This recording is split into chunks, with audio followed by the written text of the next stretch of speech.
Hello and welcome in, everybody. I'm just desperately trying to get some things to work so that stuff doesn't.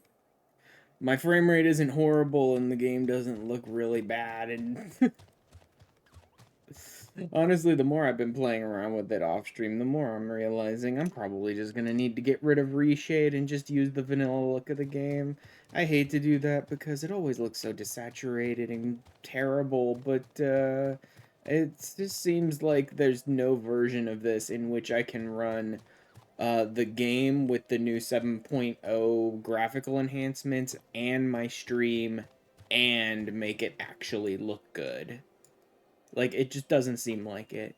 It's really screwing with my frame rate no matter how much I reduce the amount of like graphical changes I'm making with reshade, even the like most minimal tiny changes with reshade, it just tanks my FPS and I'm getting a lot more like crashes, like DirectX crashes. And I guess since I'm now streaming at a higher resolution and a higher frame rate, it's just like the graphical updates to the game were one thing, reshade is one thing. The fact that I'm streaming at a higher resolution and frame rate, all of this together is just making it impossible. So I'm gonna probably keep toughing it out with reshade until I finish 2.5 and I sort of finish like the next chapter of the free trial completionist playthrough stuff on YouTube. And then I will most likely just uninstall reshade, stop with Nvidia's graphic changes, all of that, and just go to the vanilla look of the game going forward, at least until I don't know, upgrade my system with all the money I don't have ever, and find some way to make my system able to handle something more than nothing.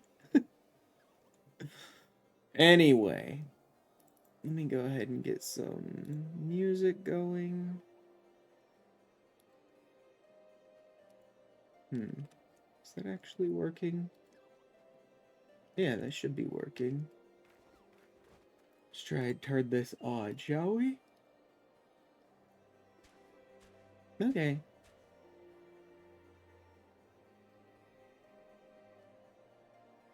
Yeah, that looks like it's working. Alright, turn that on.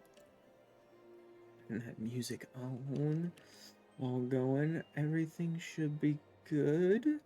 The bot is running. OBS is running. YouTube and Twitch are both going. Game is on. Everything is on. I'm on the right window. All the right things are up. Okay. Everything should be working. So let's go ahead and hop to the game. And we will continue on with the MSQ.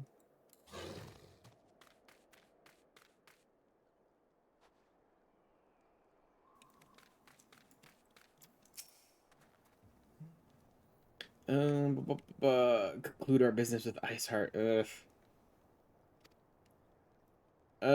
Back to searching for the IV. Realm's other problems. Great. Nofika's altar. Yep. Back to our hunt for the IV, I suppose, for a while before they'll send us to actually fight Shiva.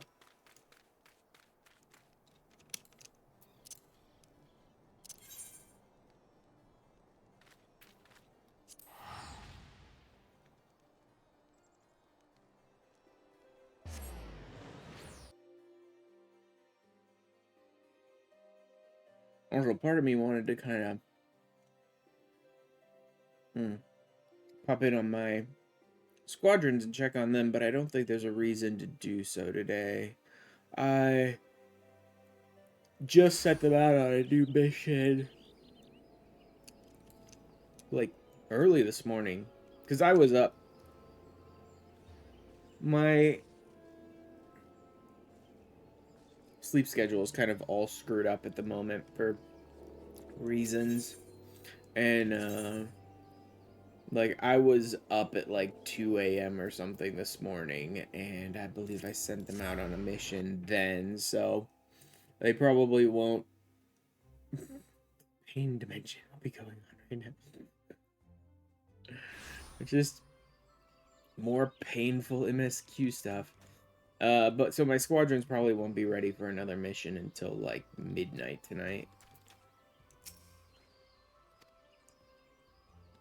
Speak with the conjurer to go to Lotus Stand. No one cares, but sure, whatever. The Alliance leaders wait for you. Sure, okay, whatever. Sure, let's go.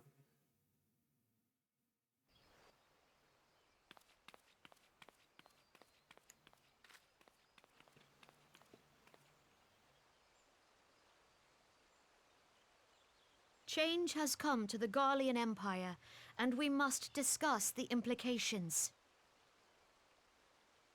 Change to the Godlians? Oh no, what could it be?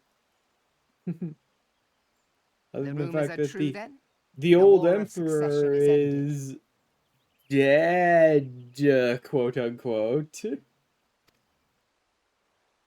2XX adventure is almost over. Yep.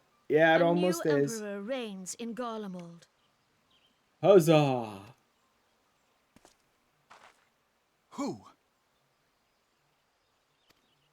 I mean, both of them are terrible options, so it doesn't really matter that much.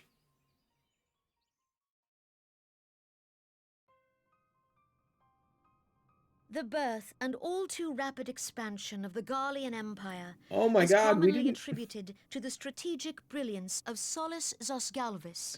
We didn't ask for a history lesson, Kanaisena. He asked members who? of the royal household also distinguished themselves during his reign. I love Alphino asks who, and Kanaisena goes, let me explain the entire history of Garlemald in excruciating detail to you. Nevertheless, it was the eldest son who stood to inherit the throne, until his most untimely passing. Oh my, what could possibly have happened? I thought us fortunate when I learned that the Emperor had died without naming a successor. Yeah, nope. ARR needs to be trimmed again. Yup. 12 more times. Post ARR ought to be about 3 quests long. Would that the Garlean Empire had died with him. Like, each of the dungeon and trial quests, Alphino starts the Braves, Alphino destroys the Braves. Final quest of the MSQ. Done. Like, each chunk of the post-ARR patch MSQ, like 2.1, 2.2, 2.3, should be about 2 or 3 quests long. Because most of the content is boring garbage anyway. Remember the mandatory chocobo sniffing quest? I don't know if I ever played when the chocobo sniffing quest was a thing. I remember it was longer when I was playing through on my main, but I don't know if I ever played when that quest existed. I don't even remember that.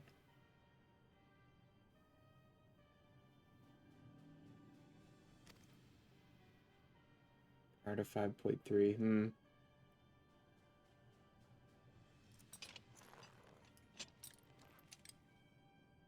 Indeed, yet claims count for little without the power to assert them. High Legatus Varus Ye Galvus is a respected military leader. Not so his uncle.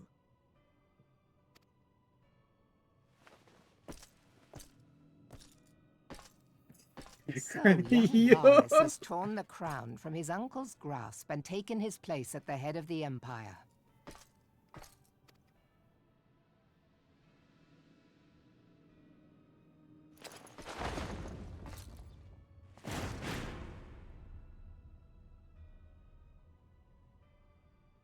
All turns around. Point. I hate that kind of design. There are multiple parts of that arm, multiple pieces of the design of that armor that are like the absolute worst things that I hate. big Given the stupid troubled nature of his crown, succession, the giant new World of emperor will Warcraft require time to pauldrons, seal his grip spikes on all power. over the armor. Yet Literally, have no all of doubt these are but that he elements that, shall, like, I hate for there are every none part left of with those strength enough elements to of the oppose armor. him. Right? I hate those big-ass World of Warcraft pauldrons, and the, like, dragoony spikes all over the armor thing is just stupid to me. 100% ceremonial. Except he walks around wearing stupid armor like that throughout the game. Alamigo have done naught but fortify their positions. But you can be sure they'll be ready to march on us again, if their emperor gives the word. Huh. Strange that they're taking so much extra time to show Aline in the background of all of these recent cutscenes. I wonder why that could possibly be. When, not if. They say this Varus was so set upon Eorzean annexation that he spoke out against the Meteor Project. Plainly, the new emperor's intentions are of great concern to us all.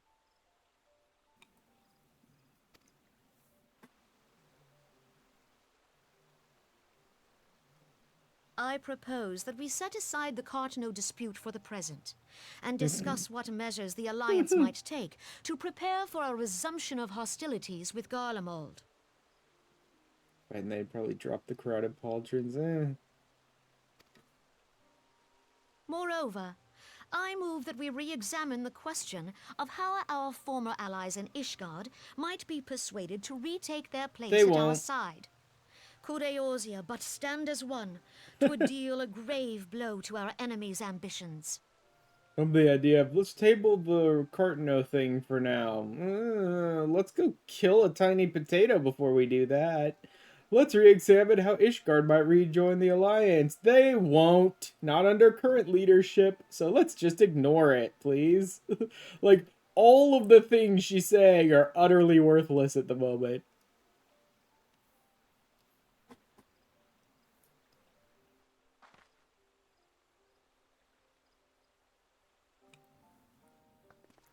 Yeah, once I finish up post ARR, before I move on to Heavensward, I think I really just need to delete Reshade altogether. Well, I suppose we should be grateful It'll that they have just be finally more acknowledged stable. the inevitability of Imperial With me attack. streaming at higher resolution knows? and They frame may rate even do something and about it. streaming to multiple outputs and the game's 7.0 graphic changes, like Reshade is just the lighter sitting on top of the powder keg, basically. Like, my computer's going to explode at any given moment and just DirectX crash.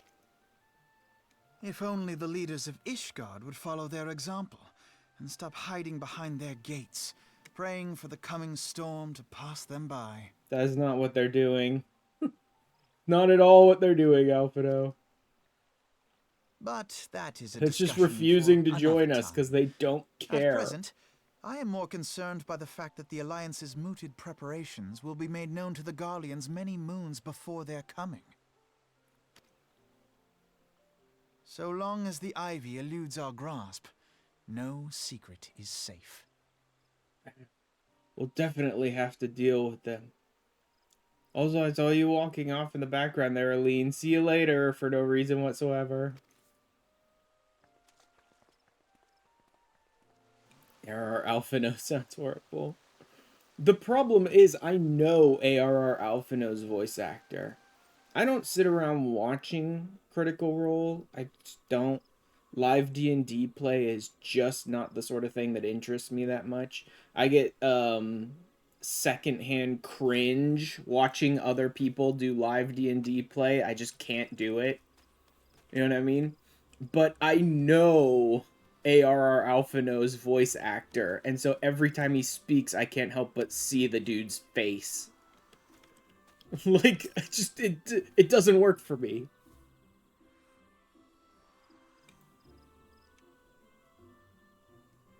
Right? Every time he speaks, I just see Sam's face. And I'm just like, nope. Can't do it, Alphino.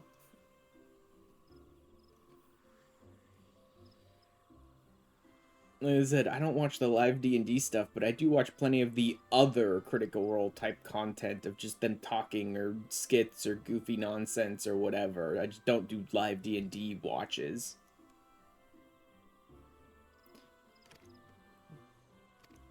Deeper mistrust, blah, blah, blah, blah, blah. No one cares. Nope, don't care. No, still don't care. Yep, I really don't give a crap about you discussing the details of the 3 Alliance cities to me. It doesn't matter at all.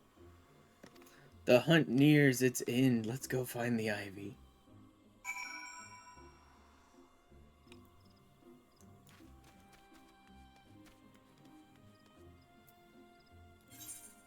Ilbert in New Gridania. Let's go spend a bunch of time talking with all of our super all of our good friends. Good, loyal friends who will totally be a part of the story for many expansions to come.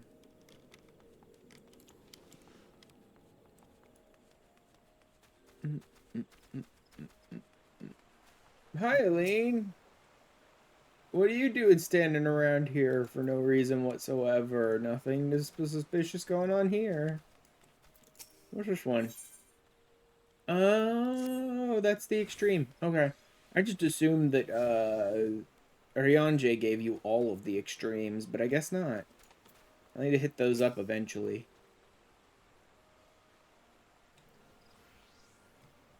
We have unmasked the Ivy. Oh my god, they unmasked the Ivy. Oh, thank God for all of these loyal helpers. Oh my god.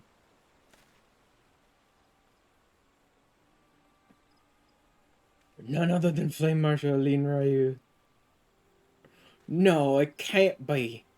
There must be some other reason why they showed her in all of the cutscenes that Raoban was in recently, even though they completely ignored her existence throughout all of 2.0, minus one cutscene in the very first time they introduced Raoban.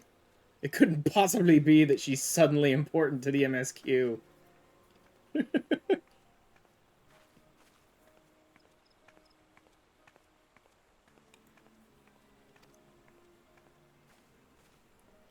Guardian Barth. No one cares.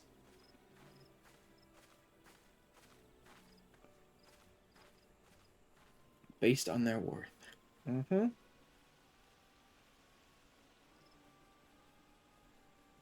Ah. Dang.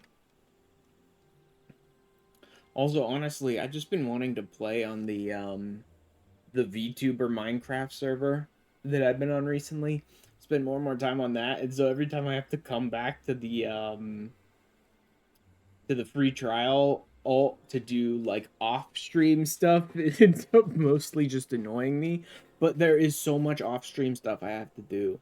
Like, even this week off-stream, I spent hours, like 3 hours probably worth of time over the course of a couple of days, just crafting hundreds upon hundreds of an item to spirit bomb my gear to pull crafting materia off, because I need more control materia on my gear.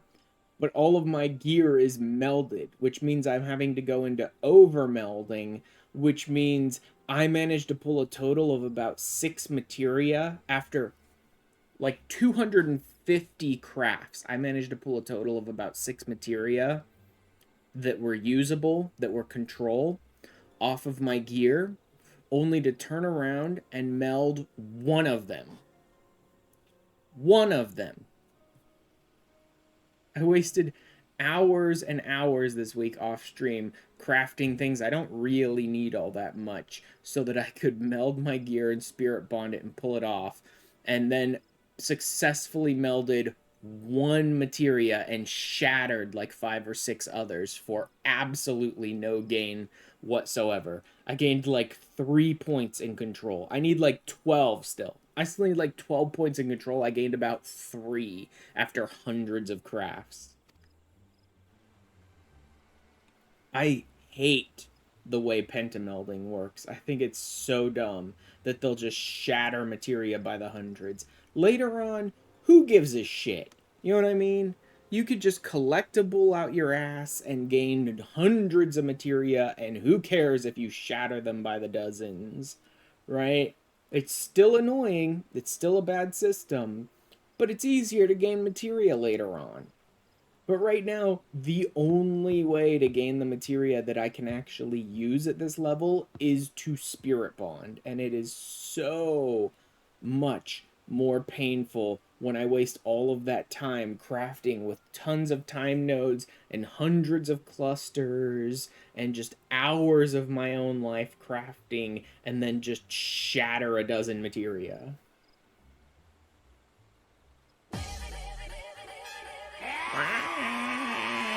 Hey, Baron. Wario. Jesus Christ, Baron. Need to do the daily Ixal quests? I don't think I can get the materia I need from them.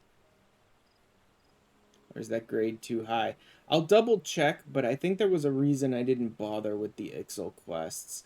I don't remember exactly what it was. I think the materia was the wrong level, or I had to actually rank up the Ixal before I could get access to the things I wanted, and I'm not quite ready to do that because I want to settle on whatever graphical changes I'm going to make to the game before I start actually ranking up the beast tribes, because I'm probably going to put all of the beast tribe story into a single video together, which is something I'm going to have to do over the course of like a couple months off stream, but just so that I can have one packaged video where it's like, here's all of the beast tribe story stuff, right? And so I don't want my graphics, my in-game graphics, to be wildly changing over the course of that single video. So I want to probably wait until after I finish 2.5 and just like uninstall Reshade altogether and go back to the vanilla look of the game, and then I'll start actually doing the rank up story quests for the beast tribes. Which is, yes, holding me back because there's certain things I want from the beast tribes that I can't get until I start ranking them up, but I just, when I put that video out on YouTube, I don't want a single 20 or 30-minute long video to have like 10 different graphical changes over the course of it. You mind using Miles reshades in stream? You're telling a very dangerous. People don't generally give a crap if you talk about reshade. Also, it's blatantly obvious when you use reshade on stream because you just look at the game.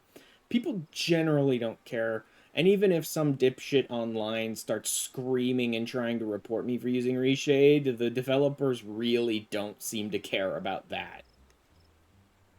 Plugins and things like that. That's pushing a bit of a line to talk about them much on stream, but even if someone tries to report me for reshade, I think the developers will be like, who gives a shit, and ignore it completely. Canon do get sent to GM jail.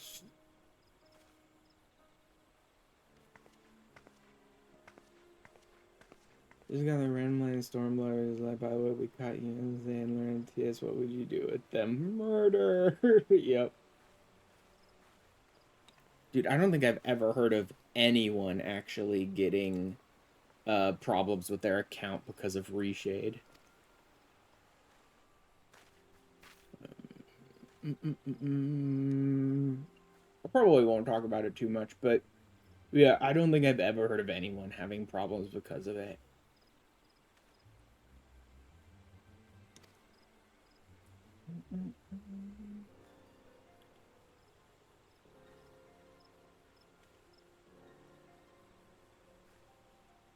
Dozen men trolling the flames records.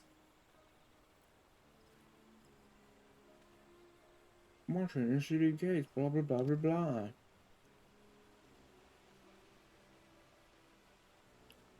Darn, I have something freaking caught in my teeth. Let's try to ignore it for now. 35 days of using your allowances to max them out. I have to spread it across 5 beast tribes, which means I'm not going to be able to do it optimally even when I end up doing it. So it'll end up taking me probably about 2 months. Well, a month and a half, something like that, if I do it every single day. Because I can, I'm basically like one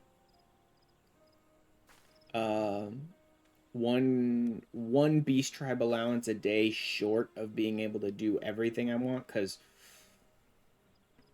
I could do all 4 of the normal beast tribes, and then what I usually do for the Ixal, I don't usually bother with the daily Ixal stuff, like the actual quests. What I do with the Ixal is I'll pretty much do their supply turn-in each day, which only takes a single leave allowance, or not leave allowance, a single beast tribe allowance, and gets you like the best rep gain from them. Much better than any of their stupid dailies. So I just end up using that. So if I had like 1 more beast tribe allowance a day, I could do all 4 of the normal ones and their 1 turn in, but I end up having to like hold off on 1 of the others to do theirs each day. 3 quests a day. They give materia 4s, and you can use their currency to buy materia 1 through 3s. Okay. I doubt you get the materia 4s until you rank them up to the higher level quests, though. Those would be very useful, but I'm guessing you probably don't get the materia 4 quests from them until later. Although I'll double check. All at once because they use all 12 allowances, everyone else 3 each. Ugh.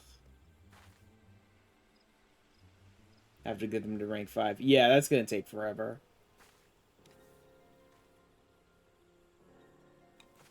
Serenade of Water today. Yeah, there's a little bit of all of it.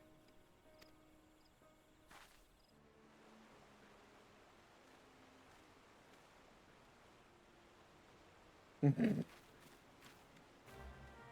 are you?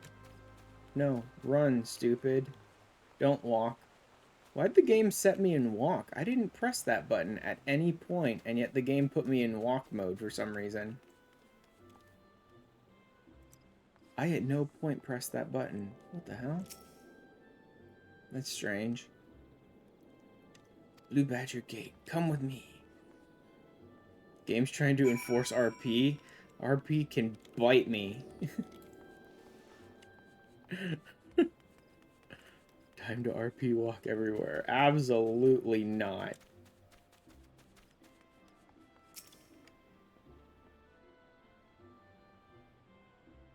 All of your allowance, they have 7 ranks and they require gatherer. Yeah, I know. I already know all of that. I don't bother to waste all of my dailies on them, though. I will never waste all of my daily things on them.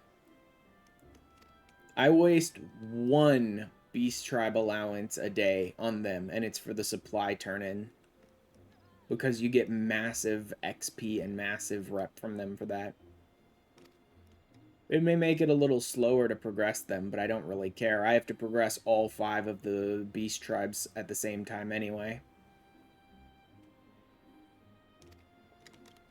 Oh, so FFXIV is actually included in this one. I kept wondering with FFXIV, because it's like, I don't think I've ever spent any time with FFXIV doing anything. I don't even know what she's doing here. Black Mage and Monk to 40 wanted me to use those 2 jobs, do all 4 of the combat societies.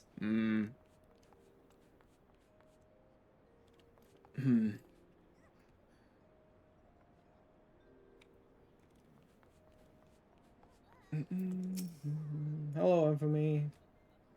Unexpected pleasure, what brings you here? Lying back mage without the skip is agony. I don't even bother with that. Morning, Luco. I don't even bother with that sort of thing. When I want to level something like Black Mage that I absolutely, without any shadow of a doubt, want to never play, I just use Wondrous Tales, PvP, which I can't do on this character. There was something else I think I could do it with as well. Or it's like just switch to the class when you're turning it in. But I don't remember. But, like, I don't play it. That's the thing. Like, if I don't want to play the class, I generally don't play it. I'll just use optional XP gains that you don't need to do anything with in order to level it, like Wondrous Tales and PvP.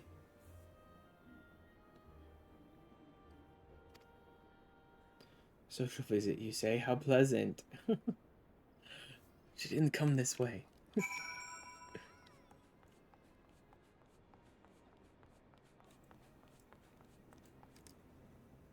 Also...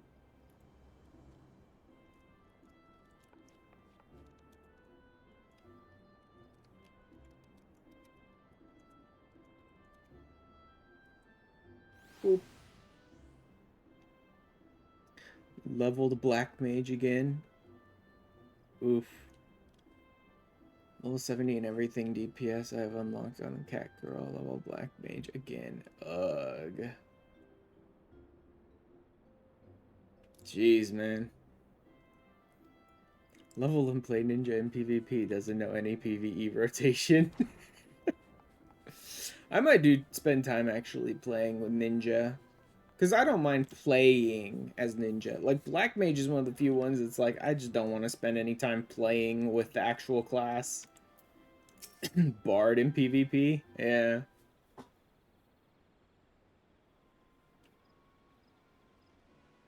Here's the thing. Black Mage is not the worst class in the universe at high levels.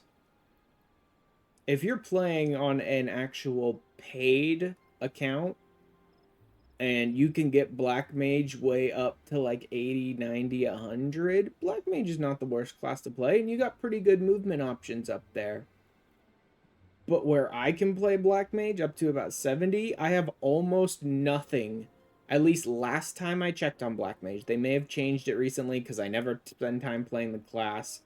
But, like, I have almost nothing on Black Mage that lets me actually walk an inch in any direction while playing it, and I just hate that. I hate just how stuck, rooted in place you are as a Black Mage. It's just not enjoyable at all. It's dumb in the fact that it comes online at 70. Level 50 lets you dash to allies. That's one option. It's limited, though. I think that thing is only a single-use thing, right? Or does it have multiple charges, the Ethereal Minute? But, like, I just hate how rooted in place Black Mage is, always has been, always will be kind of thing. You know what I mean? I just don't want to do it.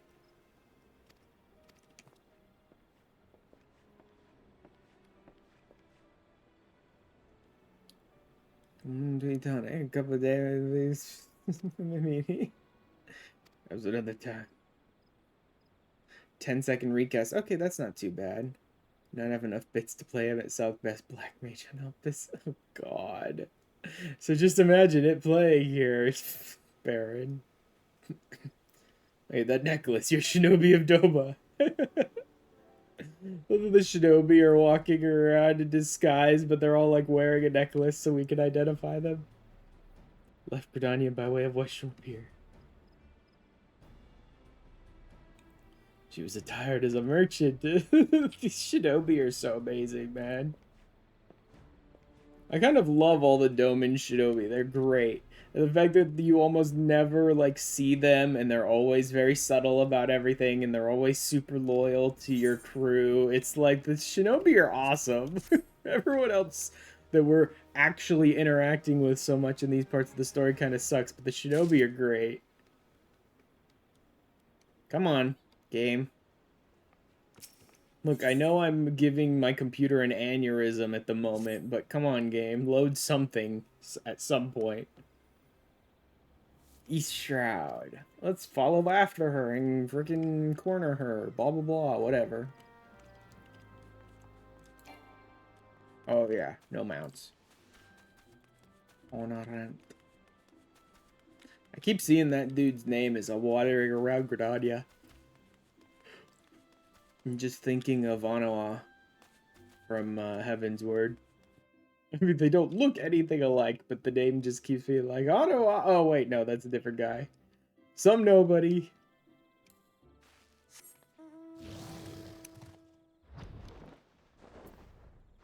Wait. Wrong way. Sweet Bloom Pier, that would be... Yeah. I'll just teleport then. Sweet Bloom Pier, I was supposed to head back towards the Lancers Guild and take the boat out to get there, but I'm already so far away from the friggin' Lancers Guild that I'll just teleport and fly across.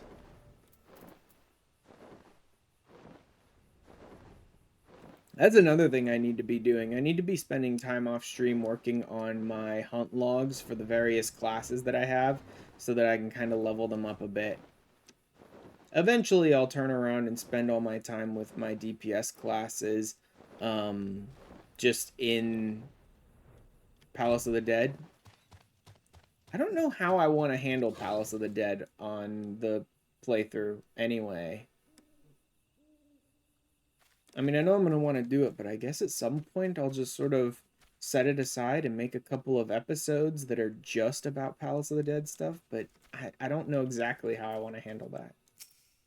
That's not the sort of thing that I can just, like, fit into one episode or a couple of episodes on the YouTube and at any point. It's kind of like I just have to keep trying and trying and failing and trying and failing and trying and all this stuff soloing Palace of the Dead over the course of months and months to eventually try and get the thing done.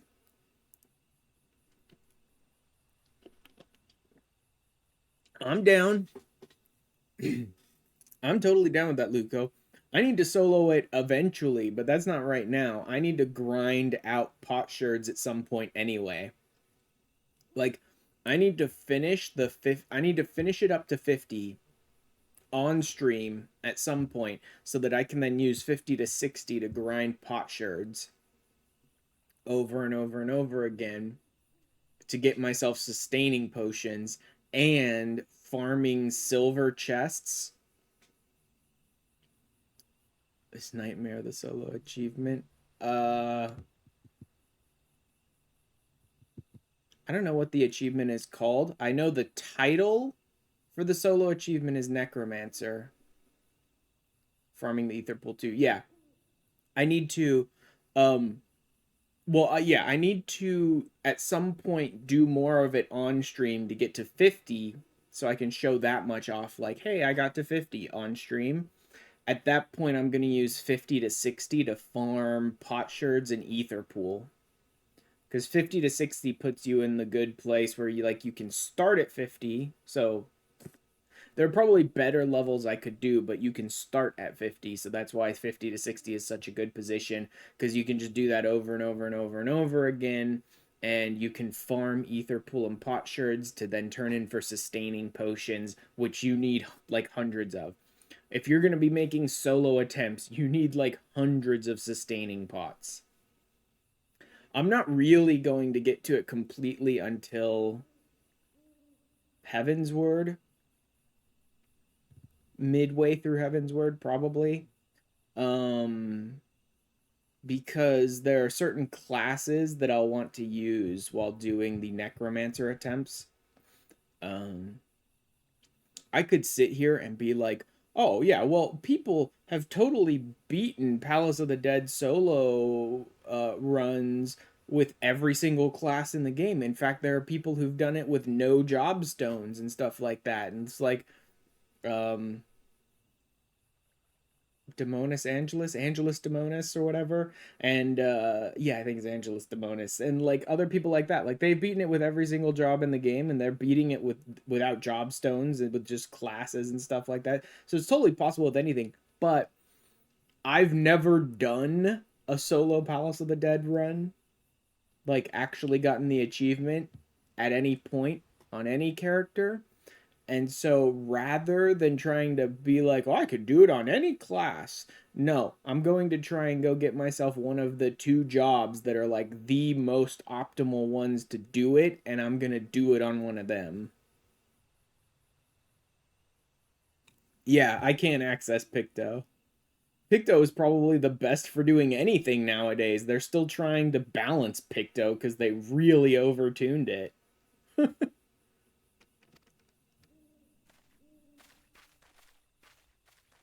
So for any amount of content of any kind these days, it's probably considered like, well, Picto's the best for handling that.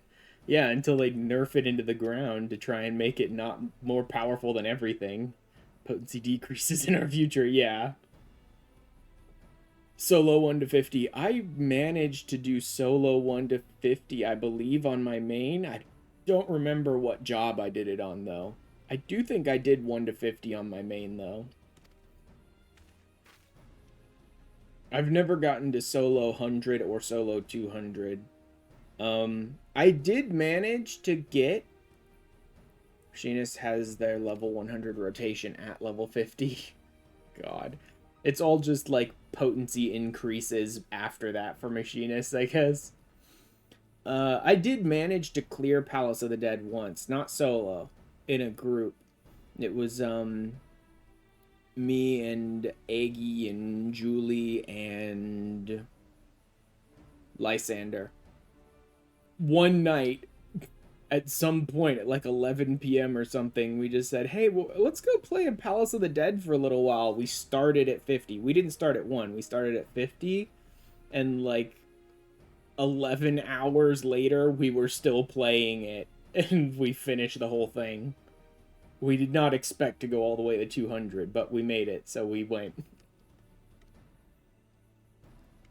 Yeah, you get 1 or 2 more buttons, but not much after that. What? Still need the damn Nightmare Pegasus. Oh, the Nightmare Horse is not Palace of the Dead. If you're talking about the horse, the mount, the Nightmare, that one's not Palace of the Dead. The Nightmare mount is a Pegasus, not the unicorn. What's the difference? I think there's only one mount that's called Nightmare. And it's like one of the horses. Yeah. Yeah, if you're talking about the Nightmare mount, that's not from Palace of the Dead. The Nightmare mount is you have to keep doing the ARR extremes, and there's just a chance that Nightmare will drop from any of them. No, not that one. Okay. What do you mean? That's the only Nightmare I know of. That's like the only Nightmare mount that I know of, is the one from the EXs.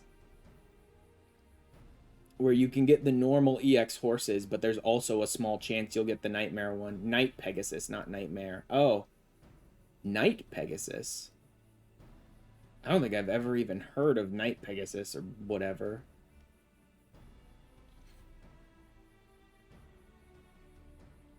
What is that? Is that Palace of the Dead? I didn't even know there was, like, a mount associated with any of the achievements in Palace of the Dead. And I thought the only... Oh, God. Stupid. Freaking... Sorry about that, Lugo. Oh, man. Oh, Black Pegasus. Palace of the Dead gold sack. Oh, because it's just a drop from one of the sacks. Okay. That's why I don't know anything about it, because it's just a drop from one of the sacks. Oh, man. Can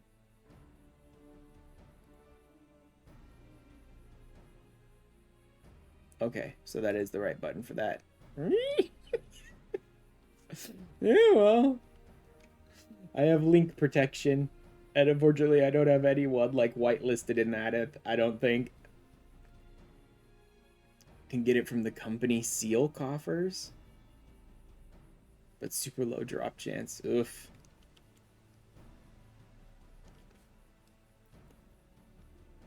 Method communication over great distances, blah, blah, blah. And there's a provider of devices which disrupt this communication. Okay. So she has to physically go out and meet her contacts then.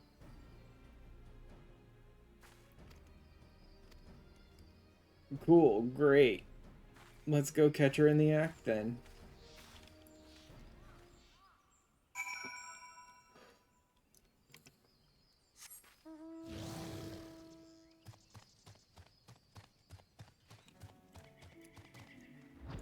I'm always whining during my streams about, like, God, I'm always yawning like crazy during my streams, even though I don't feel tired at all.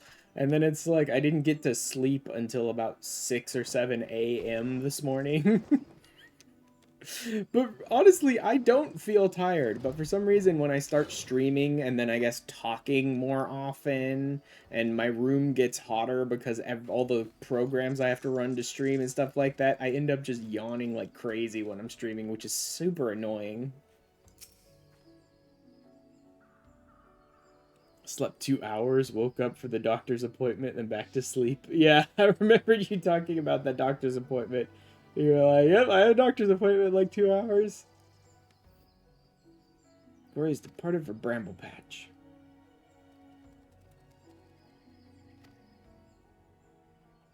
Convict someone of her stand will require damning evidence against her. Mm-hmm. Catch her in the act. Tomorrow's even better, an in-person one at 7:30 a.m. I just hate that. Like, wake up before the crack of dawn to do this stuff. It's like, oh god, why do you have to make those appointments at that time? Okay.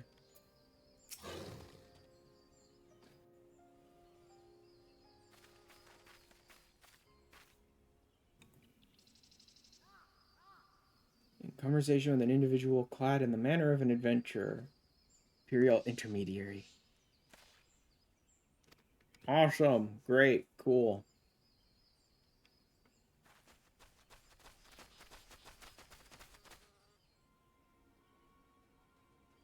I'm almost getting there. Like, I desperately need to find more things to craft so I can pull more materia to desperately get my control up another 12 points. If I can just get my control up another 12 points, which sucks because I'm at the overmelding stage, which means I'm just shattering all my materia. If I can just get my control up another 12 points, I will fully have all the capability that I need to craft all the important things. I can craft a better set of crafter gear, gatherer gear, and most importantly, the 110 set of battle gear, which means I will be able to get back into the Bahamut raids with my friends. Once I have that 110 set of battle gear, I've proven my point, quote unquote, and I can go back into the Bahamut raids with my friends and just pull the Bahamut gear to from the raid to level my eye level up even more. Like, that's the actual sort of block I'm stuck in place with here, that I'm just going and doing MSQ instead. Is like, I need to overmeld my gear, so there's no idea how long this could possibly take, because it may take 5 minutes and every materia melds perfectly, or it may take me 5 years and 150,000 materia break.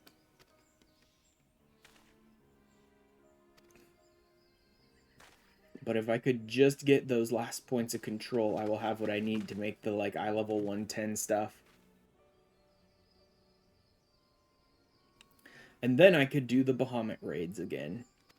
I'd have to find a time that'll work with my friends, which will probably mean I'll move my usual Saturday stream to maybe like Friday or Sunday, which I think would work better with most of my friends, and maybe a different time of day, but it doesn't really matter until I can reach the levels I need for the better gear anyway.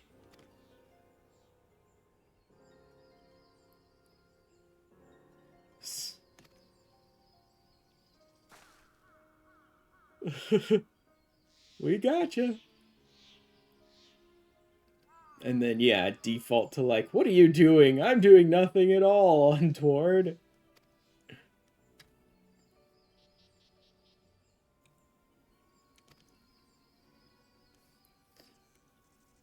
Something to say. There would be plenty of time to say it later.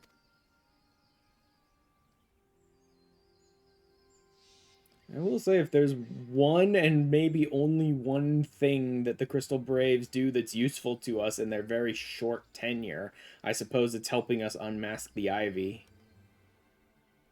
But, like, it doesn't matter that much.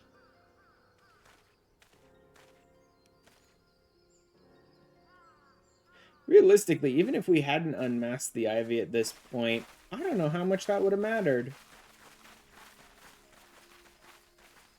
I suppose going forward, there are points where we start messing with the Empire, where she'd probably start informing on us more. I guess in Stormblood, she could have become a problem. But throughout pretty much all of Heavensward, we basically sidetrack whatever main story nonsense was going on between the Three Nations and Garlemald and all of this sort of intrigue and stuff, and we just sort of focus everything in on Ishgard. So I don't know that she would have even bothered to inform the Empire of anything about us during Heavensward. Surrender does not just seek innocence, but an awareness that her position is untenable. To be hoped that the tendrils she entwined around the immortal flames will gradually wither and die. Oh, yeah, gradually. Then the people of Ul'dah will have the grand company they deserve. That requires a few more beheadings before they get the grand company they deserve, but we eventually get there. Seek away into Iceheart's sanctum. Eager to return to the Rising Stones. Pray do not let me keep you. Pray return to the Rising Stones. There's certainly less pray return to the Waking Sands these days, that's for sure. They cut out a lot of that when they were cutting the MSQ down. So there's certainly far less pray return to the Waking Sands these days. They only do it like 3 or 4 times these days. I think they used to do it like a dozen or more times to you over the course of the MSQ.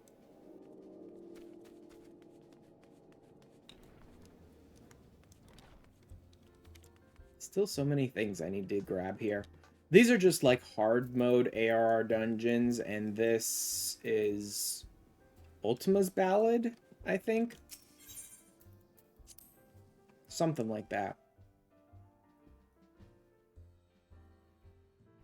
Like, I know that the guy who usually gives you EXs is basically sitting right there next to her, but he isn't so much the guy who gives you EXs these days. Urianger is the one who gives you the EXs throughout ARR, and I think Heavensward as well. Giddy, Flavin, freaking Thancred. Tara over here just juggling. Steady. Lord Prax, I can earn a fortune at Ruby Road Exchange. Oh man, Tataru. Oh god, Hori, that's no. You're definitely not winning that one, Hori Boulder. That's not happening. I actually remember this moment. Like, I don't remember all of them, and they do change quite a bit throughout ARR, like where people are and what they're engaging in here in the Rising Stones, but I actually remember this specific one, with Tataru over there juggling and Ori and Ida over there doing squats. It's so weird after, like, years after doing this on my main. I still remember this exact one.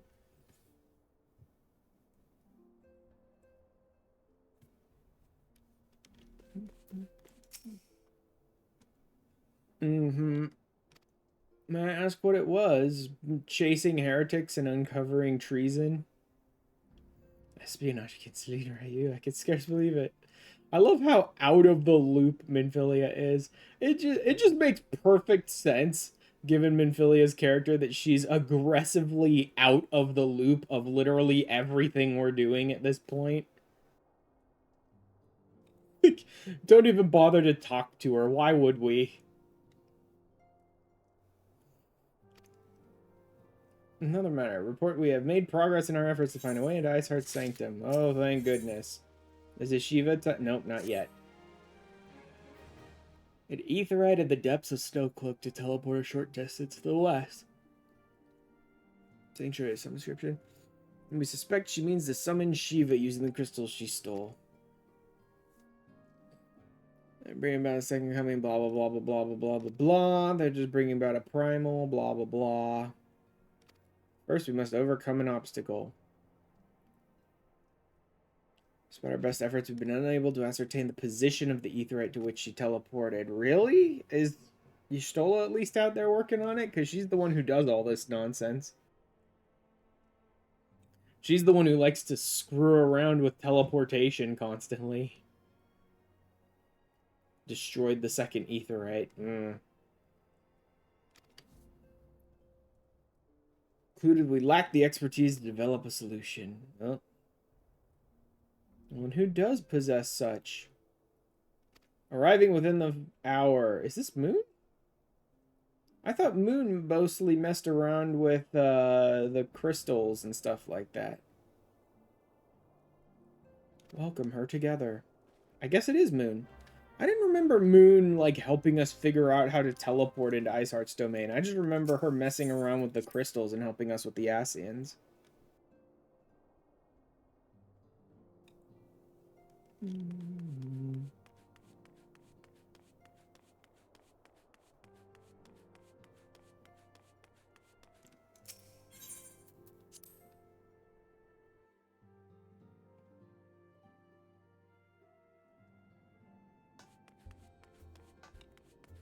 Ugh. So a lot of my time off stream is just being spent like right about here, just crafting things by the hundreds.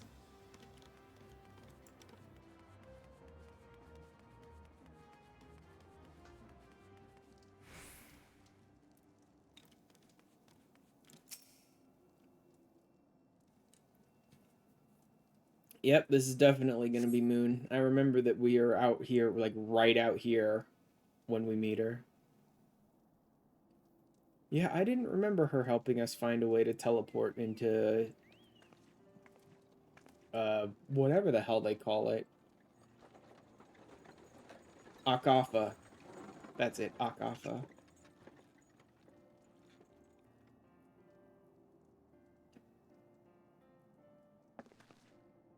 Hello.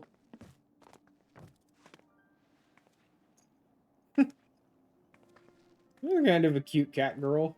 Too bad you'd ever see her again, because she's not part of the story. Minfilia, am I right? None other. I bid you welcome to Revenant's Toll, and thank you for traveling so far on such short notice. Hi, Moon. As if I could ever say no to Urianger. Oh, God. Her hang up with Urianger is accomplished Arlene hilarious. scholar and an authority on aetherite technologies. Oh my She has played an God. invaluable role in our search for a means to capture How perfectly Arcene's soul. fitting that this random new character totally is a master of exactly what we need. Charmed, I'm sure. Actually, yes. Welcome to the group, Moon. Here's to a long and fruitful friendship.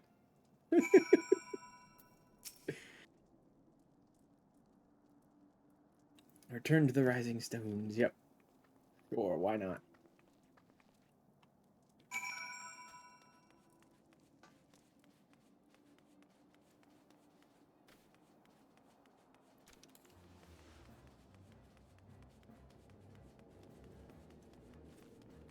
There's Ko over there, still not offering me the daily. I don't know what you have to do in order to get her to offer you the daily. It's just a way to get more Allegan catalysts, which I guess I don't need a ton of. I just need a few Allegan catalysts for crafting, and then I'm done. I probably already have as many as I'll need for my crafts as well.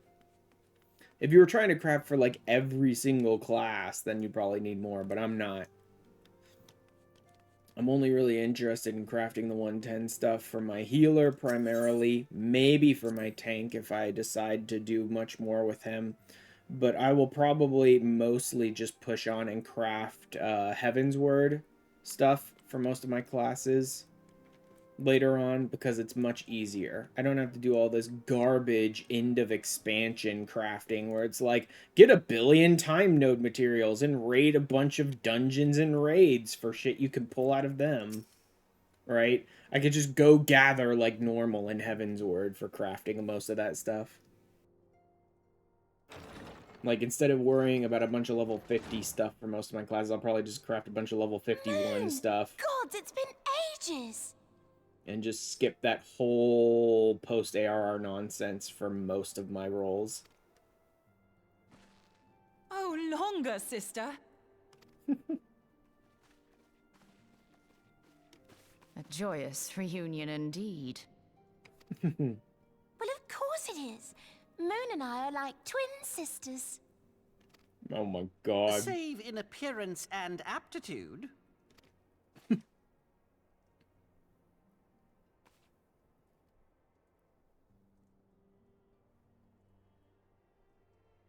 Everyone, if I could have your attention. We have Sure, with why us an not? esteemed guest who has come from Sharlayan to assist us. I bid Moonbreeder join us here that she might share with us her extensive knowledge of Aetherites. Also, Extensive. as many of you are already aware, she has been overseeing our research into white auracite, a sample of which she has been good enough to bring with her. As you're already aware, then why are you telling us? Frickin' as you are aware trope. Well, I had to come, didn't I? You'd have to be bloody daft to turn your nose up at a chance like this. Where better to conduct my final tests than a land so steeped in ether you can taste it? 'Tis plain the passage of the years hath done little to dampen thy youthful spirits. Run away, Ariadne. And nothing at all to reform thy youthful manner.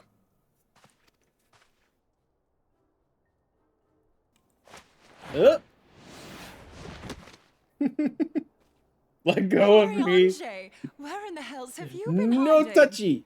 No touchy. Unhand me.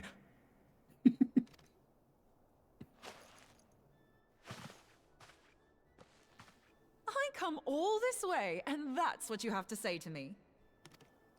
I much preferred when you were pleading with me to drop everything and hurry to your side. What was it you said? None save thee can satisfy this need. Go on. Go on. The guys are such jerks. Thine artless attempts to misrepresent mine all too innocent motives do thee little credit. Sure. Mine intent, as well thou knowest, was but to impress upon thee the gravity of the circumstance. Lest thou doubt, a deiform entity shall shortly be summoned. Jesus, Save Ariadne, if thou seriously, and pal. No other grantest my Like- compeers thine aid. No one speaks like you, Ariadne. I have seen the in-lore history books. No one spoke like that, Ariadne. The Shakespearean freaking diatribe nonsense you do is not something that's part of this world's lore at all. You still haven't found it, then? You're missing Aetherite. Like, stop being some nerd and just talk like a human being. We have not. No. We know that Iceheart teleported to an Aetherite not far from the first. Yet even after careful analysis, we could not locate the second beacon. We now suspect that the heretics destroyed the second Aetherite to impede our pursuit. Oh well. Our allies continue to scour Snowcloak for Iceheart's sanctuary, but we have no guarantee that they will find it. Yet it must be found, for even now Iceheart prepares to call upon Saint Shiva. Saint I'm Shiva. sorry, but if the Aetherite's been destroyed, then that's that. Although, you're absolutely sure she used the first Aetherite, are you? She didn't just use teleportation magics? One of our own bore witness to her escape. Uh-huh. I can say with absolute certainty that Iceheart I used mean, the she Aetherite. certainly did the raise your hand thing, so...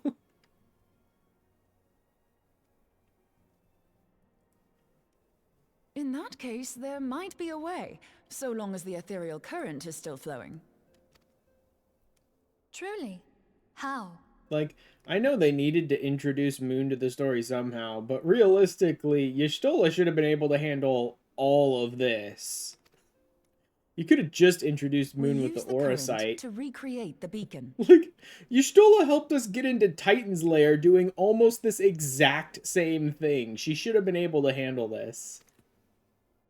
As you know, Aetherites are a bit like lighthouses. We use them to reconstitute our physical forms when crossing the ethereal sea. Without them, we'd lose all sense of direction and our essence would dissipate. Oh my god, it's almost like Flow is a really stupid spell that you should probably never cast on its own. However, we don't rely solely on these beacons. There are currents of ether It's almost which like flow it could have between them, lifelong currents which help repercussions if guide you us to our if you even destination. survive it. Now, these currents will gradually dwindle away to nothing if an Aetherite is destroyed. But if even a sluggish flow remains, we could theoretically use it to direct a surge of concentrated ether towards the void left by the beacon, and thereby fill it up again. Just reconstruct the beacon. Like opening the floodgates to fill a dry riverbed. Though, correct me if I'm wrong, but would we not need a veritable reservoir of ether? Wonder where we could possibly In get that concert, from. we might manage to channel a sufficient volume, yet that is not my chief concern. To direct the flow of so great a volume of ether with the requisite precision would be a nigh impossible task in itself. I barely succeeded in facilitating travel to an unattuned beacon. That which you describe sounds considerably more difficult. I mean, yeah, we need to rebuild a beacon using pure ether, but then again, we're the fucking Scions. Like, if anyone in the universe ought to be able to join enough ether together, it should probably be us.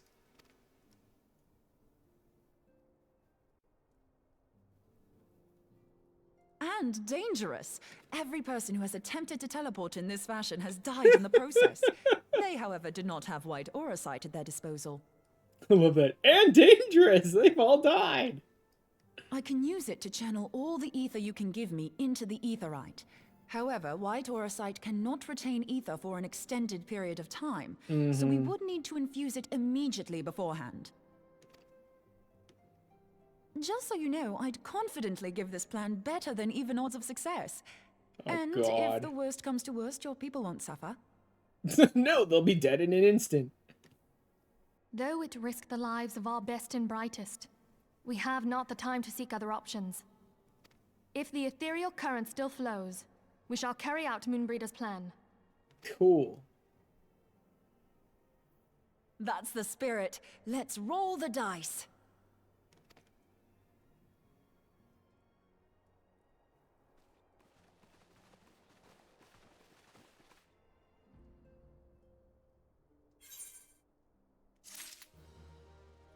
Huzzah, huzzah, huzzah. Good for you. Getting a bunch of worthless food that I don't care about. Instruments of our deliverance. Cool. Blah, blah, blah, blah, blah. Inherent danger represents our only... Yeah, whatever. Wish to meet with you at Snowcloak before proceeding. Oh, cool. So I have to go talk to that nerd too now before I can just press on.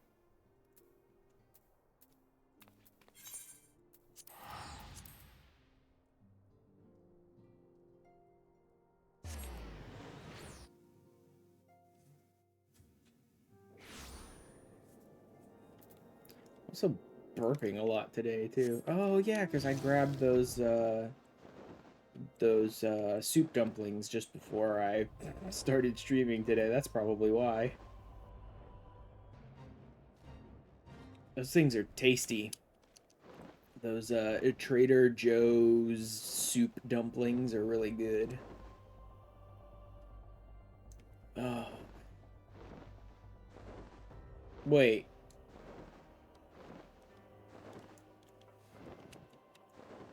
Hold a tick.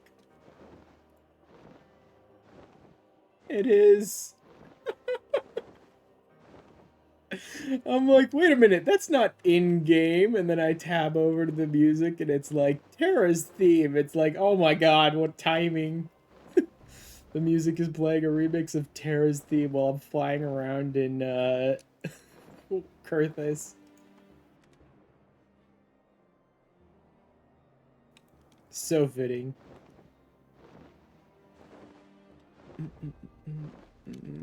Hello, no. What is my...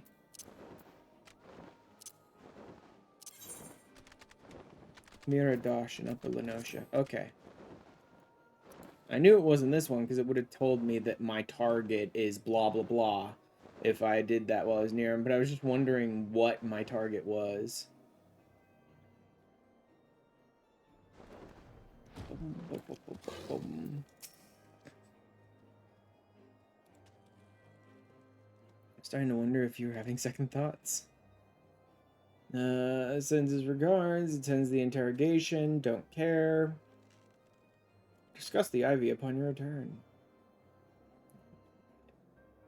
Others are waiting for us, the etherite. Okay, cool, great.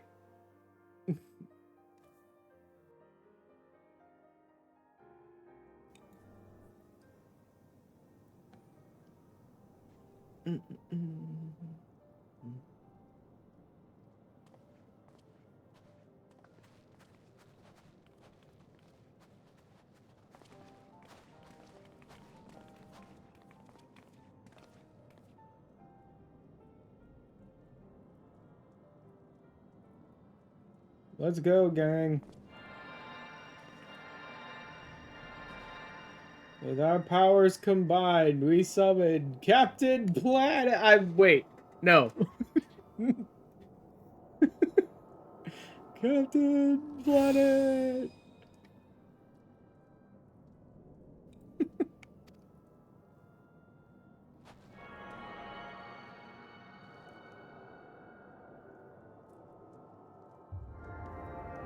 Just flood that freaking crystal.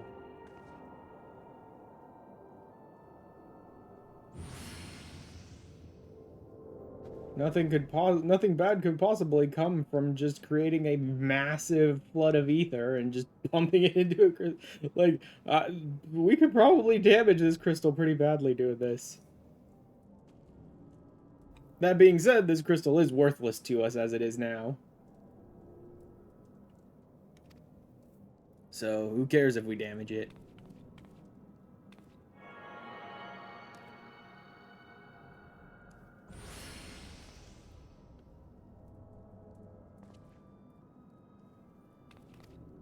Cool, let's go.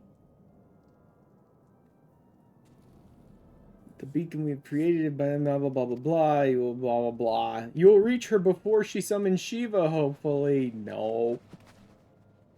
Now that wouldn't be any fun, would it? If it's like, with any luck, you'll reach her before she summons Shiva. That would be boring, so nope. Actions have alerted her to our plans. Yeah. Hasten the completion of the summoning ritual. It's just as easy. You have a little choice. Blah blah blah blah blah. Okie doke. Cannot say if your own strength will suffice. It always has before.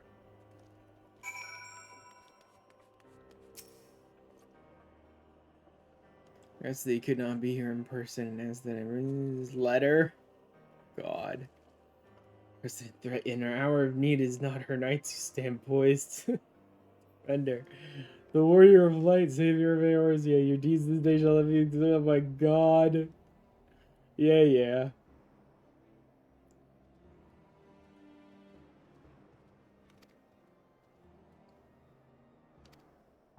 Thanks, pal.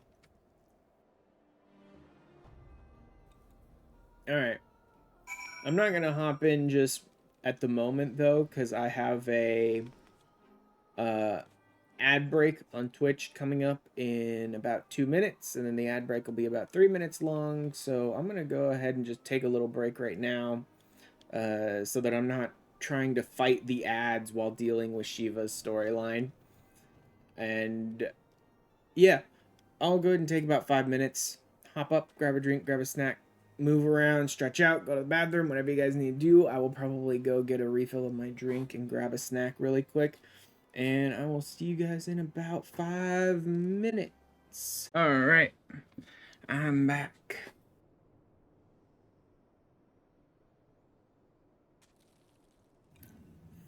Let's go ahead and move on with the art of a amphitheater. Let's go ahead and do this fight, shall we?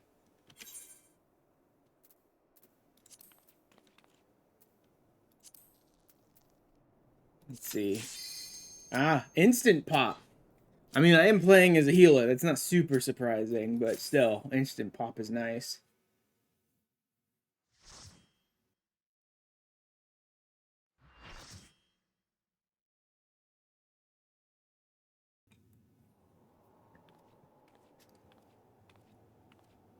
Hi.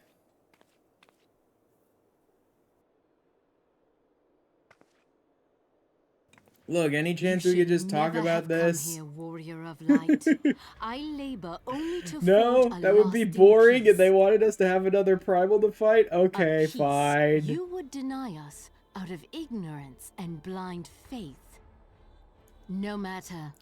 If it is I mean, it's not out of fate to faith. be at odds, then it is mine. It's not ignorance or blind faith. I'm just tired of you murdering people and getting in my way. We whom gods and men have forsaken shall be the instruments of our own deliverance. Sure. Partake of my flesh. Fill this vessel with your light. Walk amongst your brothers and sisters once more. Oh, Saint Yeah, Shiva, sure. still the Sure, hatred within pal. our hearts and You're totally bless us summoning a with divine eternal being. Yep, grace. absolutely. That's what's happening here. You're not just making shit up.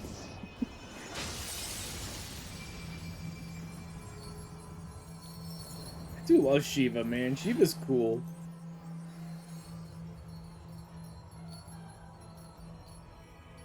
Like, every version of Shiva in the game is cool, too, which is the best part.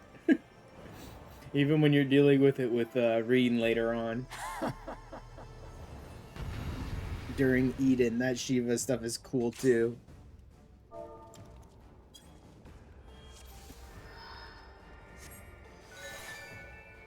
Let's go!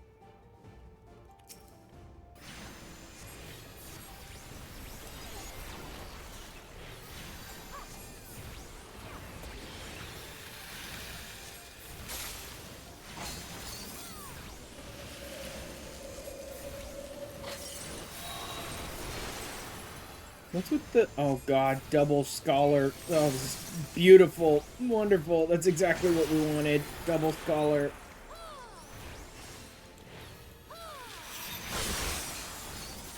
Oh, my God. She didn't even double that one up. Sometimes you forget just how boring the...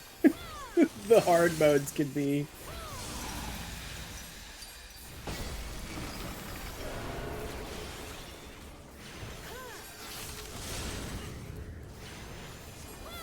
Well, come on, bring them to the center.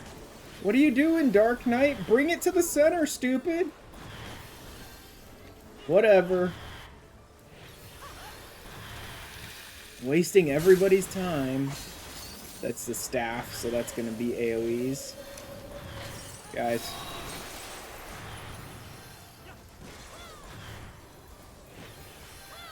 There we go. Oh God, we're just overriding each other's barriers, man. Ugh.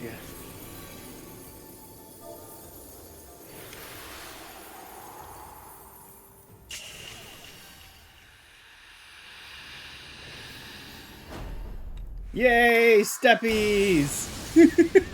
Yay, I'm the one who got stepped on!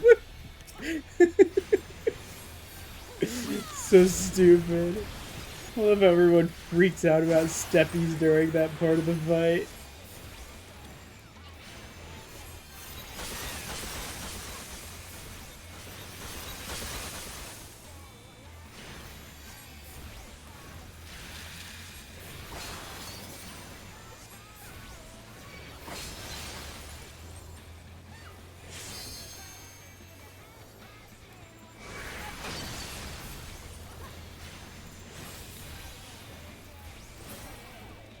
Wow, that was easy. That was like boringly easy. I'm not used to the hards because you almost never get them, right? You pretty much always end up with extremes and stuff. The hard mode ones are so easy. Everybody's gone already. Everybody just instantly dipped.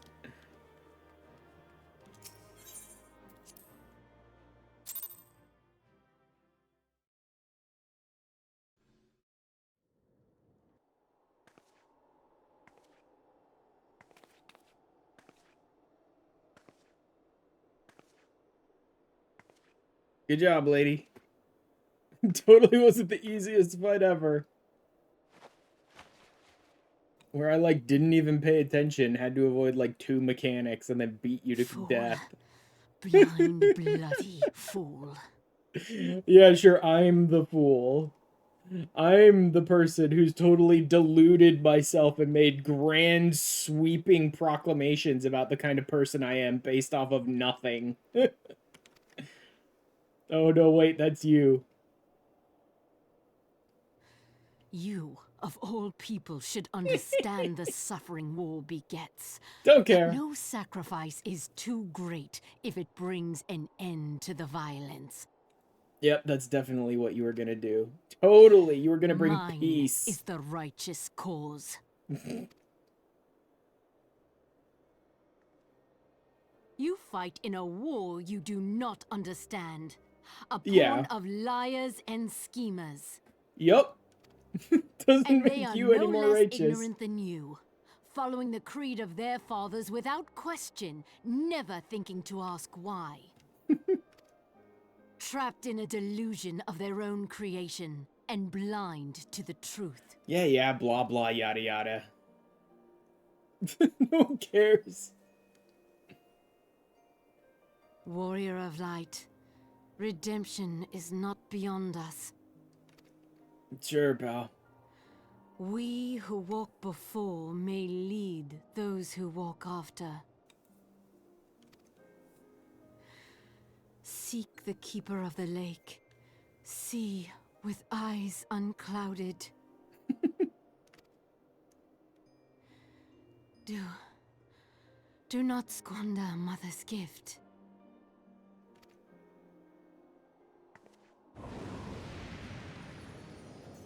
Hear, feel, think.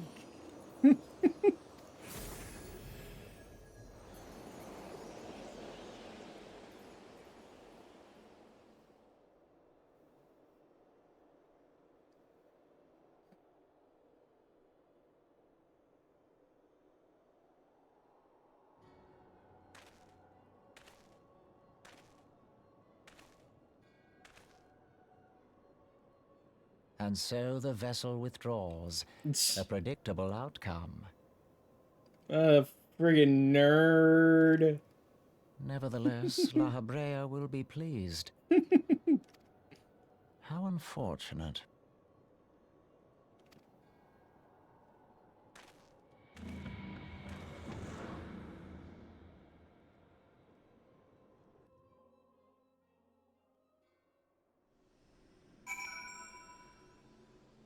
Done. Can we move on to making big, stupid choices? 12, you're alive. I mean, of course you're alive. Thanks, Moon, for all the confidence.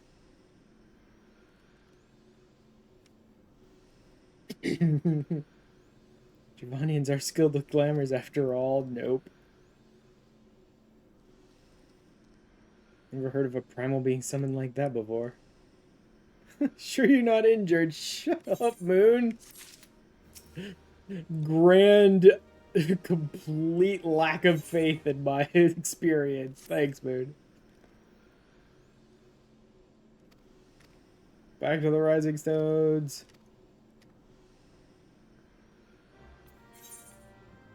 Oh no, white broom front. Oh, it is front. I can never remember whether it's front or font.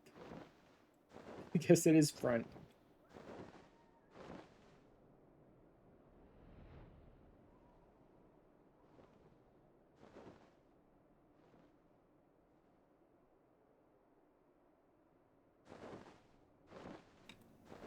Alright, come on, Alfie. What do you got for me?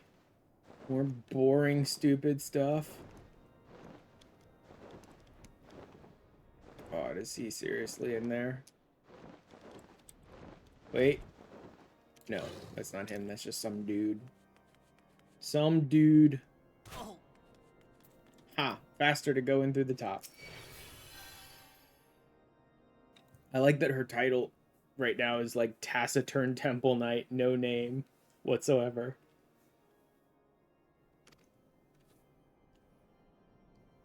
Stirring tale of victory.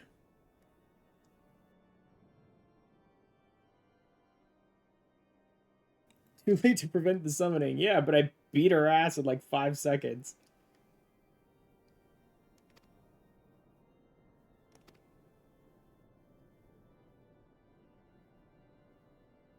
Content with what we've accomplished. It's a frictionless wipe, and now I'll be here all night. I slide across the one ply like I'm gliding on ice. Oh god, Baron.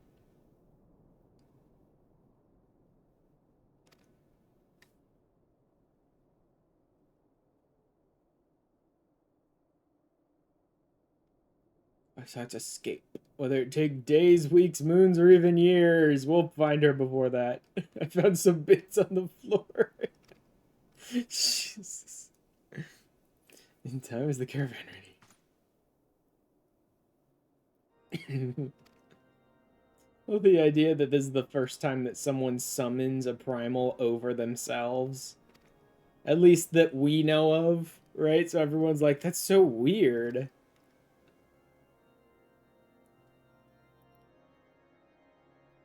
Heretic stole, yep.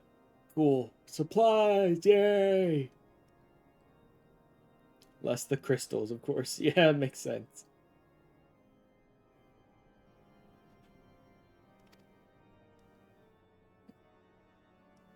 Accompany me to Camp Dragon at your earliest convenience. Okay. A certain lord was most distressed when he learned of your intent to risk life and live his Half a dozen people had to hold Orshafat back because he was like, no, I'm gonna go help my friend. Do not think less of him. Are you kidding? He's the best. Orshafat's the broest bro to ever bro.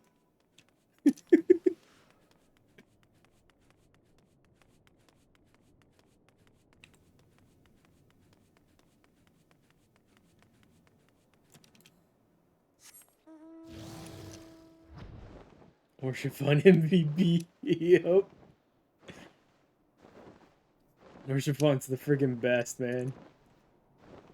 Just like welcomes you in with open arms and helps you along the way the whole time and like never once doubts you. It's just like, you're such a great hero. Oh my god, you're amazing the whole way.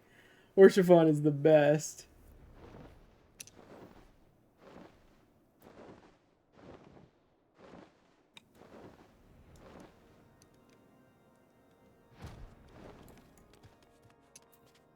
Woo! Flying potatoes.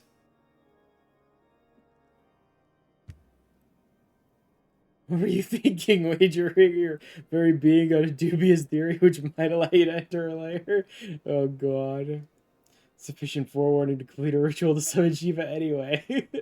And then engaging the abomination in Mortal Kombat. Stuff of balance. God damn it, parent. Oh, we should never hide bits under your couch cushions for you.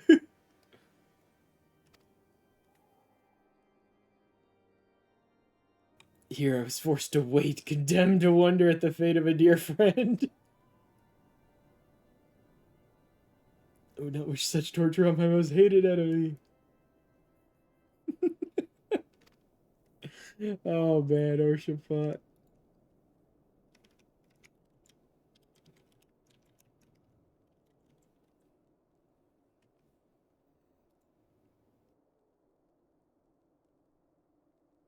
At least I didn't play the other one, the depressing one.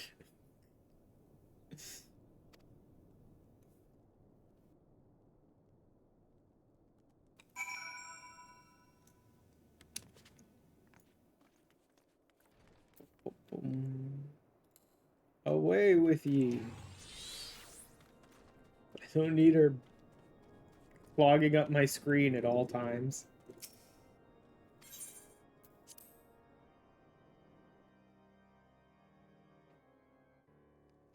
Doing Eureka on your cat girl against your better judgment.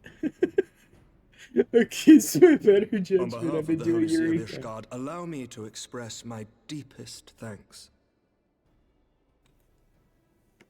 Never before have we been required to contend with a primal. Indeed, there were fears in some quarters that our knights might not be equal to the task. From what we have now learned of these beings, I can say with certainty that we would have lost a great many men had the Scions not intervened. Then the argument for preemptive action should be self-evident. Perchance now you will reconsider my proposal that Ishgard move against Nautalon. Nope. Like, that doesn't mean we're gonna help you. That would be too easy, and we would completely disregard the need for an entire expansion about our stupidity.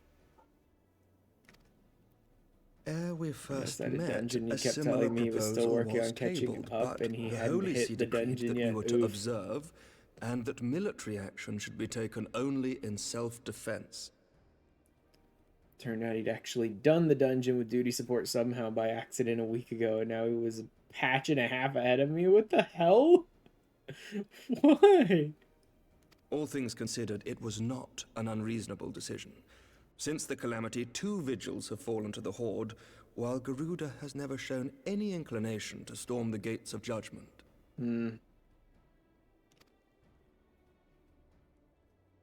Which is why this unprecedented crisis and its resolution may prompt a change in policy.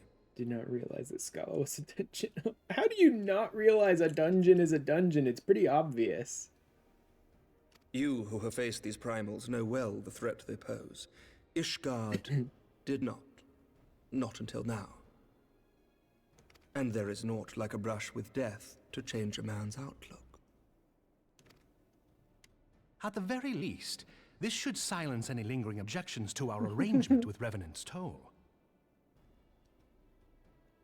The Holy See may even feel moved to grant us its formal endorsement. Nah, not really. They don't care. They cannot possibly be bothered to care one iota about anything going on out here. Eureka, because he made me wait. I could have not been doing that. Could have not been doing that. So far as it is possible, the Scions shall be compensated for their service. We should be grateful for any aid you can provide. As a gesture of good faith, You I shall sound like you're withdraw my grateful, previous Alphino. request.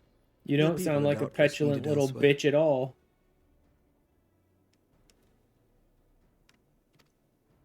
That will not be necessary.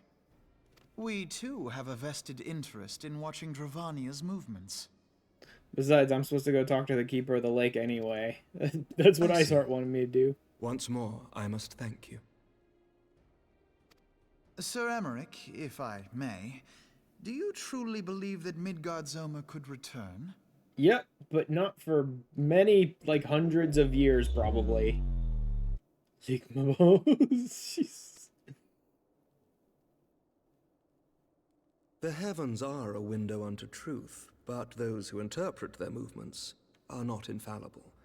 Oh, I very requested fallible, your in fact. involvement as a precaution. Very fallible. But of course, you sought an excuse to compensate us from the first, mindful of what would happen if Revenant's Toll were taken by your enemies. Alphino, it's called subtlety. You're not supposed to spell out his motivations. We're supposed to all just understand them without saying them out loud to, like, Ishgard undermine his is not wont efforts. to aid its neighbors, but that does not preclude it from manipulating them to serve its own interests. Shut up, you nerd. Choose your next words carefully. Shut up, nerd. No one cares. Do you know what sort of man becomes Lord Commander of the Temple Knights? One who comes from good stock. I did not.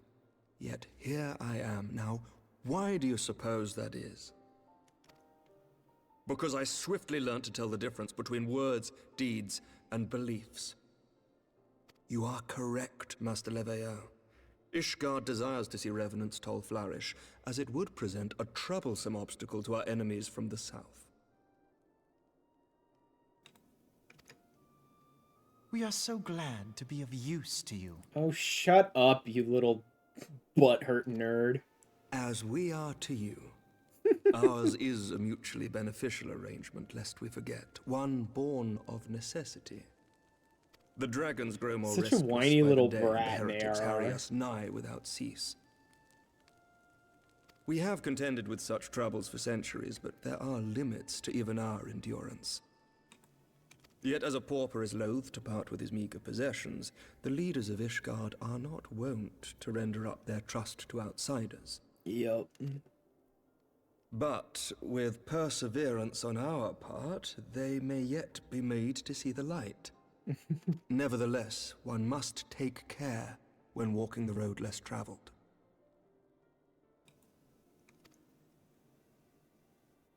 Wise words, Sir Emmerich. I shall make a point to remember them. I must apologize for my earlier outburst. No one I hope it cares. will not sour our good You're relations. basically a 5-year-old baby. No one cares when you throw a tantrum. Not at all. Look. You but spoke from the heart. You're not even out of diapers yet. No one cares when you throw a tantrum, Alphino. I trust you understand that at times my duties may prevent me from meeting with you. On such occasions, my second in command will speak for me.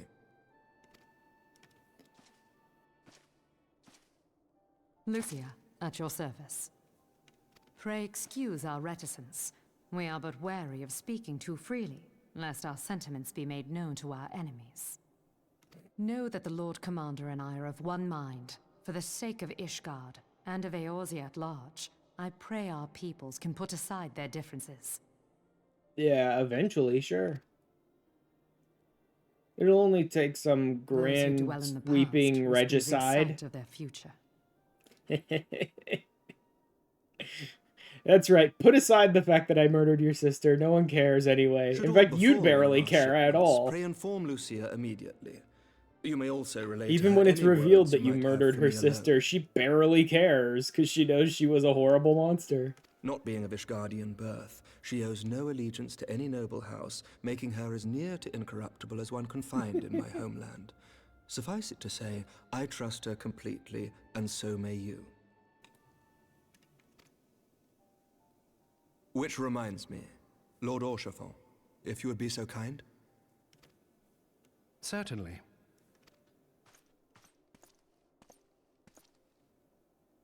In times such as these, trust is ever in short supply. Mayhap this will go some way to rectify the problem. The results of our investigation into the heretics' recent attacks, as well as our interrogation of the merchant you detained. Sir Emmerich, I cannot thank you enough. Think nothing of it. Ishgard may be many things, but it is no friend to Garlemald. Did I not tell you to have faith, my friend? Actually, I suppose Ishgard would have to be even more careful about things like that because Ishgard is further north. Although, even if Garlemald wanted Ishgard, it's not like they could invade them from the north very easily. Although Garlemald does have airships. I was going to say, because of the nature of Ishgard's geography, it'd be almost impossible to invade them from the north. You only have one way into Ishgard by land, but Garlemald does have airships, so they may be able to do it if they wanted to. Because, like, they would come from the northeast if they went after Ishgard. But their proximity to Garlemald would make them more, like, loath to be like, oh, let's go against Garlemald or whatever, I suppose. Eyes unclouded. Back to the Rising Stones. Skip, skip, skip, skip, skip. Back to the Rising Stones.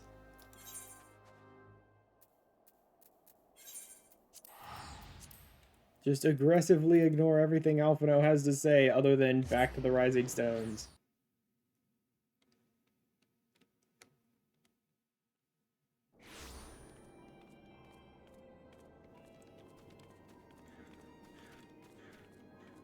That is one heck of an outfit you got there. Oh, look, more Crystal Braves.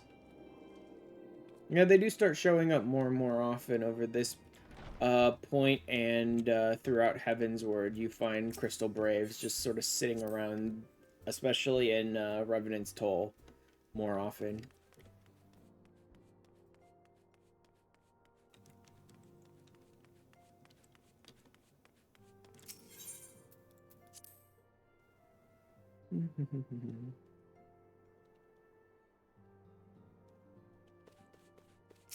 What do you got for me now, Minfilia? Words cannot well express how glad I am to see you return to us hale and whole.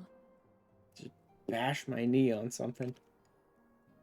Needless to say, I am most eager to hear your account of that which occurred in Kurthis, assuming you're ready to speak of it. A lady turned cold and I beat her up before you could even blink. Excellent. I shall summon the others at once.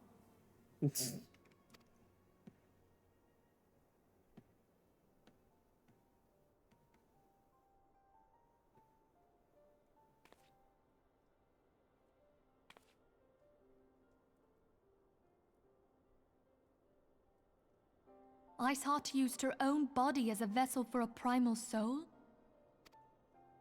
I mean, Master she has Louisoir's writings make massive no mention of delusions of such a grandeur. possibility. She was never going to let Can we any... be certain this entity was a primal? She wasn't just going to summon Shiva. She's obsessed with becoming Shiva. So, yeah, she did. As certain as we can be that good King Mogglmog the 12th was a primal, I should think. Both were ostensibly summoned. Let's not quibble over definitions.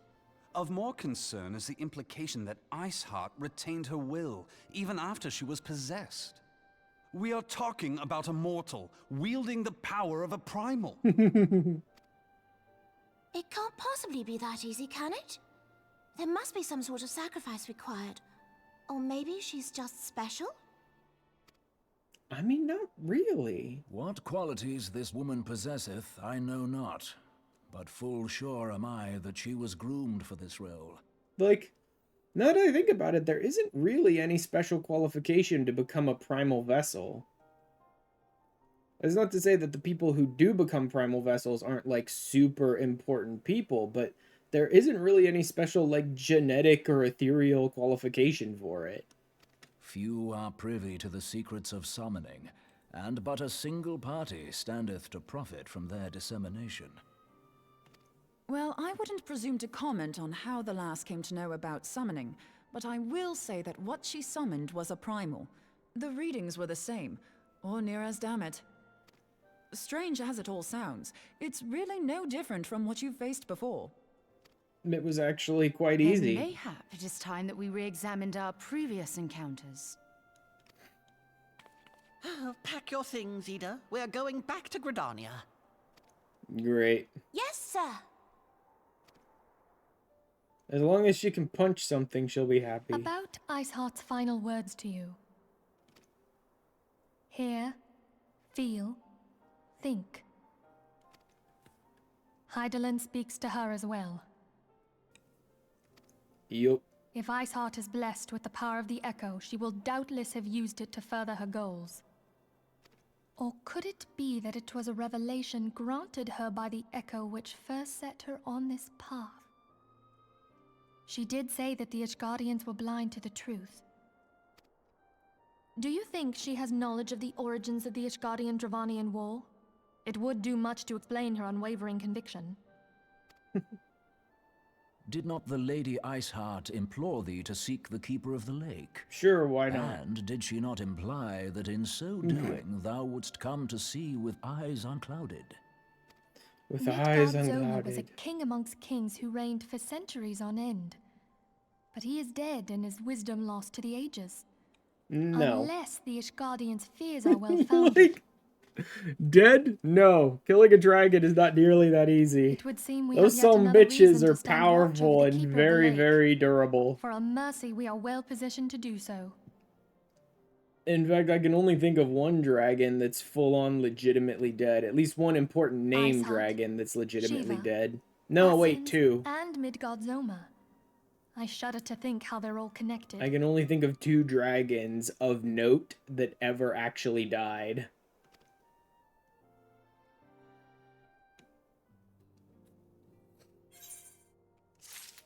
I mean, you know, until we come along, that is. The reason royale.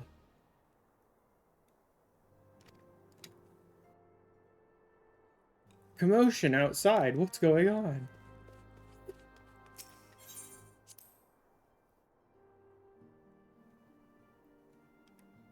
What the hell's going on out here, people?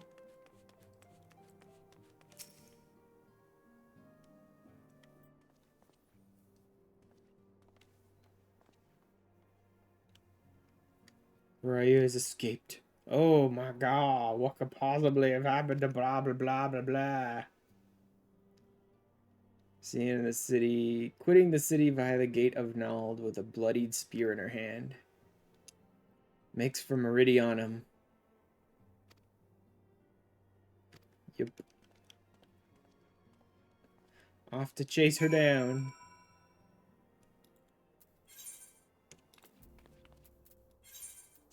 Forgot she escaped.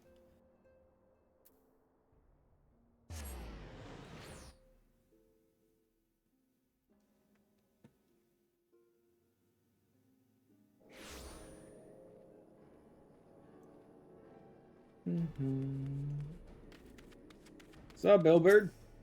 Old buddy, old pal. Walked through the camp not a bell ago. She walked right through. Raban's decision to keep the matter secret to thank for that. Bad for morale, he said. Oh, God. She must not reach Meridianum. Who cares? Like, who cares? It's literally just the dregs of the dregs left over from the 14th in Meridianum. There's, like, nothing there to help her. I suppose they're worried from there she'll get sent on to Garlemald or whatever, but, like, who cares? She's got almost nothing to help them with. I literally don't know of any information she could possibly give them that would be of any use to them or detriment to us at this point.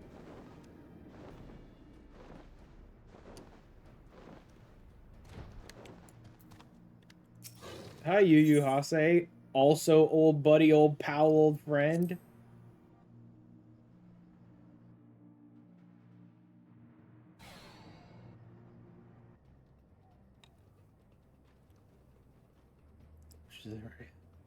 Threw himself at us that his mistress might escape. Oh, well, yep.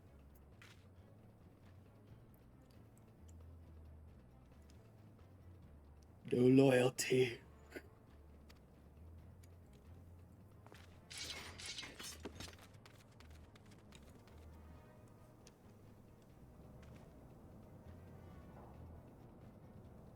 You're of no more use to them.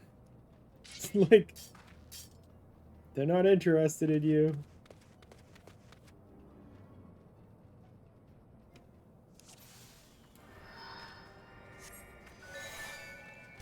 Why are you alive? Kill the rest. Where is he? Sure, pal, whatever.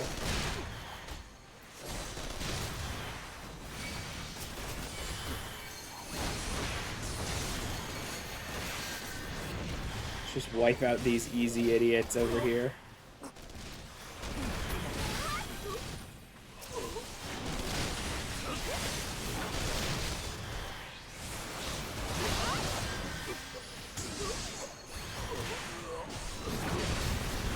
Whoop! I just walked right into that one. In fact, I think I did walk right into that one. Oopsie. Aline the Razor. Alright, they're just spawning more guys, so let's just go ahead and beat her down, and then we'll worry about any ads that are still walking.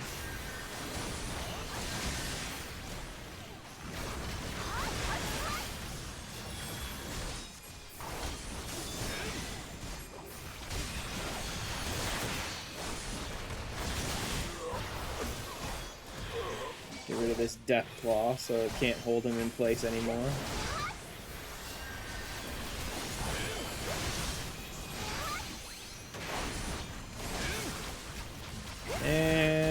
There she goes.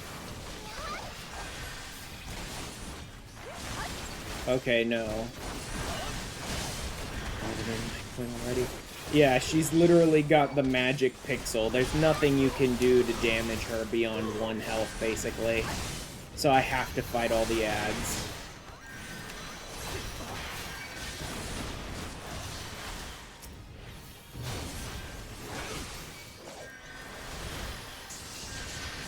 Kill this idiot who's buffing the stupid mech.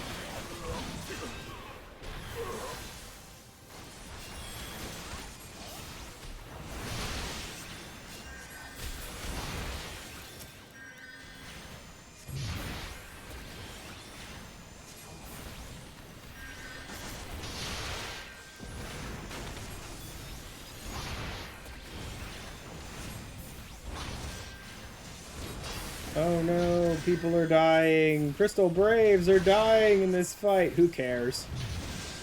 Like, who cares? Most of them are probably useless to us.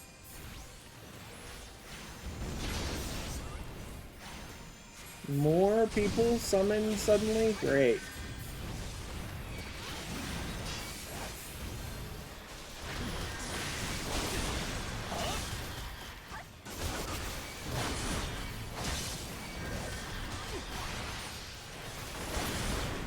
Bye-bye. Ah, Domin Ninjas. Yugiri Miss.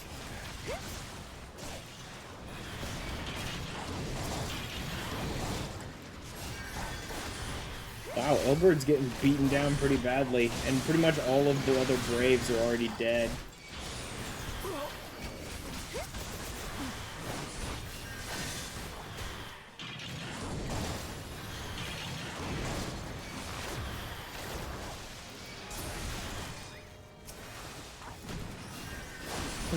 How many more of these people could we possibly have to fight here?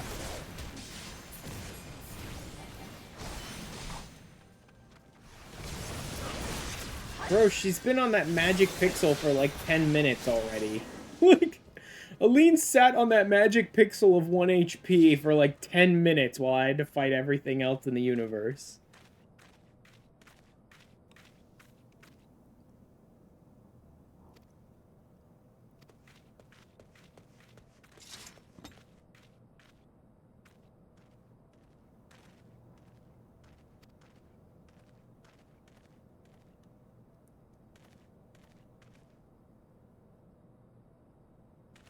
Pushed us close, but we were better.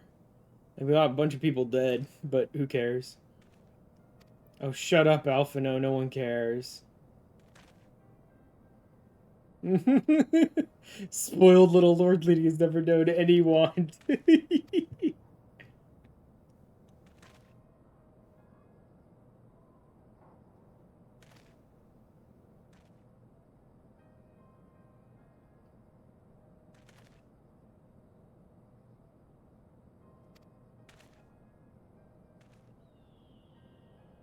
Jesus.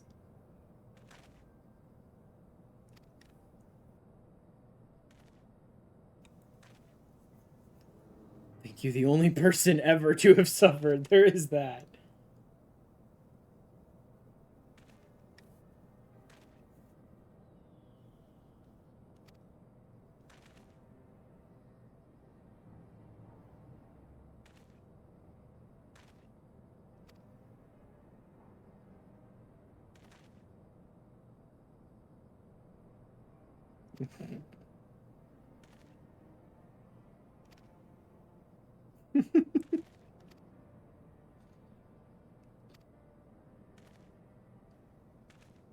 I sold my sword, you sold your comrades.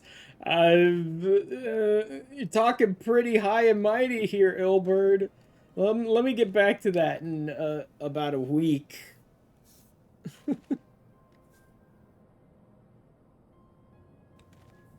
Never betray your own. Sooner cut off my own arm. Sooner cut off my own arm. There is a against the front. Jesus, dude.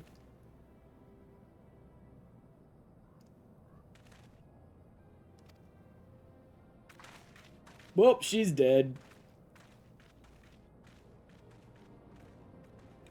Like, I don't put any faith in old Da being kind to her. She's dead.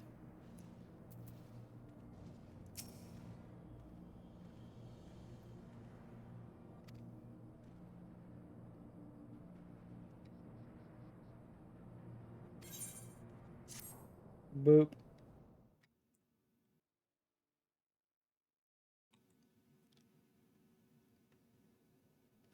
I've heard. Truly bothersome business. No, I do not foresee a problem on that front. The main concern is Roban. There is no telling what the brute might do. Yeah. I mean, that guy's such a crazy brute, he might cut your head off at the drop of a hat.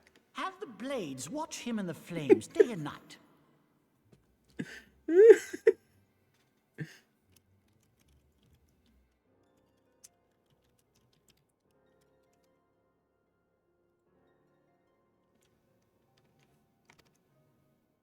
You may leave the Sultana to me. I shall personally attend her grace.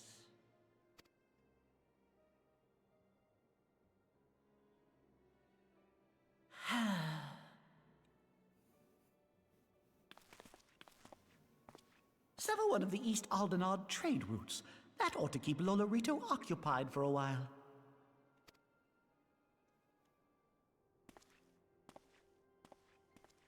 It'll piss him off, that's for sure. Namo.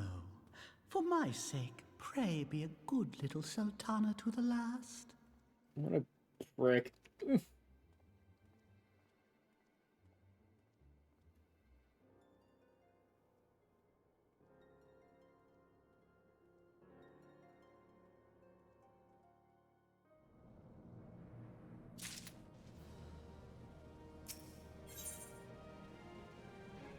Cling together.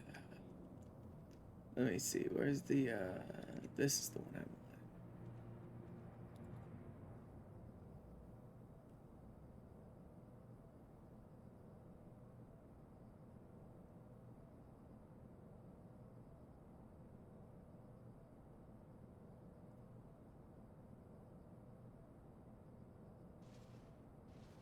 I don't really want to put on that. I'm trying to rephrase something at the moment, so just give me a sec.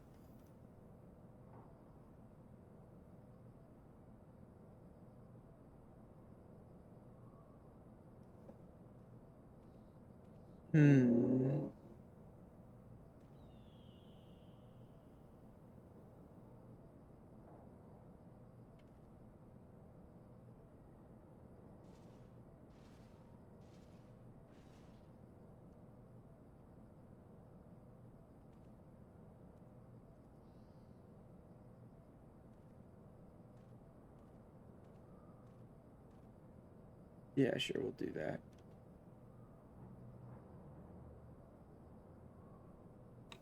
Alright.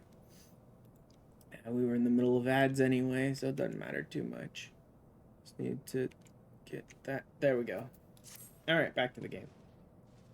A level 50 weapon coffer. I level 110 weapon. Ah, son of a bitch. It's like, actually, technically, my weapon is better than 110 at the moment. But it's like, they're already giving me 110 gear in the story. Ugh.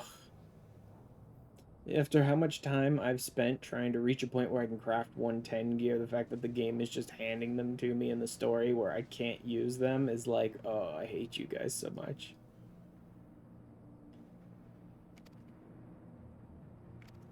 Your work here is done. Back to the Rising Stones.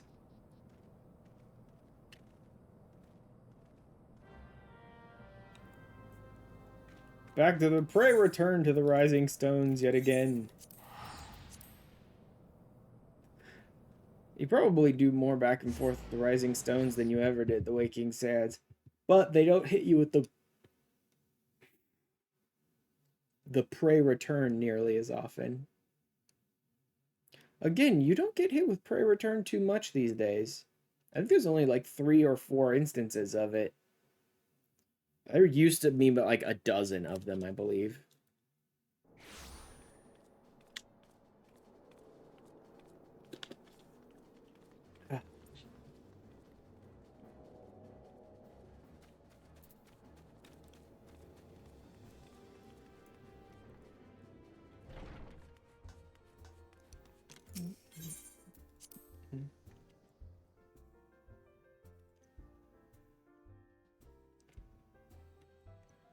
It's like piano Final Fantasy lullaby things are kind of cool.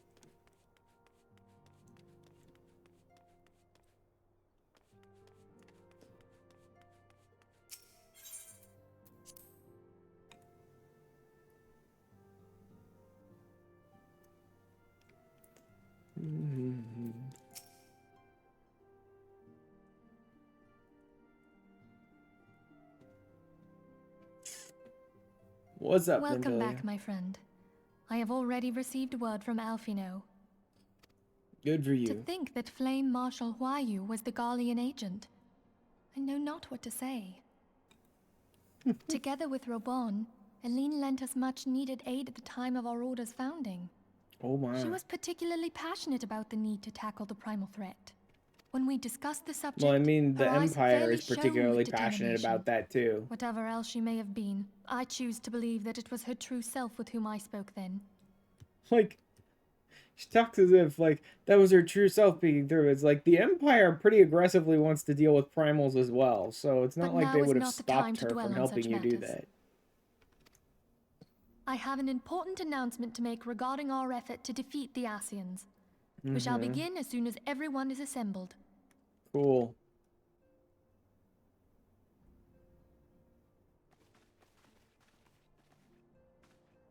My thanks for coming, friends. Moonbreeder, the floor is yours. By now, I'm sure you're all familiar with white auracite, the miraculous material that'll allow us to capture Asian souls. Yeah, Back at cool, Snowcloak, great. we verified its ability to absorb vast amounts of ether. Alas, it leaves something to be desired in the area of stability. The stone can only store ether for a short while before expelling its contents. So you've only got like one shot to kill the idiots. In addition to auracite's inherent limitations, we must needs be wary of our enemy's strength. Our foe draweth upon an infinite wellspring of power. Even should we succeed in entrapping him, the stone will not long contain his wrath. Meaning that, if we want to kill the swine, we'll have to be quick about it. Thanks, man. 'Tis our belief that an Asian soul may be permanently undone, if smitten by a sufficiently concentrated burst of pure ether. Cool, now where are you gonna The get that? only trouble is, we can't say for sure how concentrated the burst needs to be. Without knowing how much ether an Asian soul is composed of, we're basically guessing. Our How about sole just clue all of the lieth ether we in can thy possibly struggle with muster in the La Habrea. moment? During that encounter, Heidelin bid you forge what she called a Blade of Light, a weapon which took the form of a luminous stream of energy. Based on your description, we believe the blade with which you vanquished your foe was composed of ether. I mean, shouldn't that be obvious? It was a giant beam of light. What else could it have been? Admittedly, your victory proved ephemeral, as La Habrea was able to use a crystal of darkness to flee into the space that lies between our world and the void. The fact remains, however, that Heidelin placed the means to destroy the Asians in your hands. Be that as it may, it would be unwise to assume that she will do the same when we next encounter such a foe. Quite so, my lady. We must needs find the means to forge our own blade of ether, one to equal that which Heidelin did benevolently bestow upon her champion. That is all well and good, but it seems to me that producing such a blade will require a prodigious quantity of ether. Whence will it come, pray tell? Thanks, Bubbleba. Oh, what if we had two pieces of white auracite? One to trap the Asian, and the other to store the ether for the blade. Oh, nice try. But it's as I said, the stone won't hold ether for any length of time. We'd still need to collect the stuff there and then, sorry to say. And therein lies the rub. Finding a way to create the blade whenever and wherever we choose. I mean, it'd be pretty easy to create it almost anywhere in Eorzea, because there's so many friggin' crystals of Dalamud everywhere, and so much, like, crystals and ether just sort of floating around. I'm going to linger a while, perform a few more tests on the auracite. and I could do with some help. Urianger, why don't you lend me a hand? Mine apologies, but I am required at the Waking Sands. I must stand around there waiting to give them extreme trials. Lady Minfilia hath given me sole charge of the premises. 'Twould be unseemly to leave them unattended. Sole charge, you say? So you're basically alone there, then? Well, that settles it. I'll just have to come to you.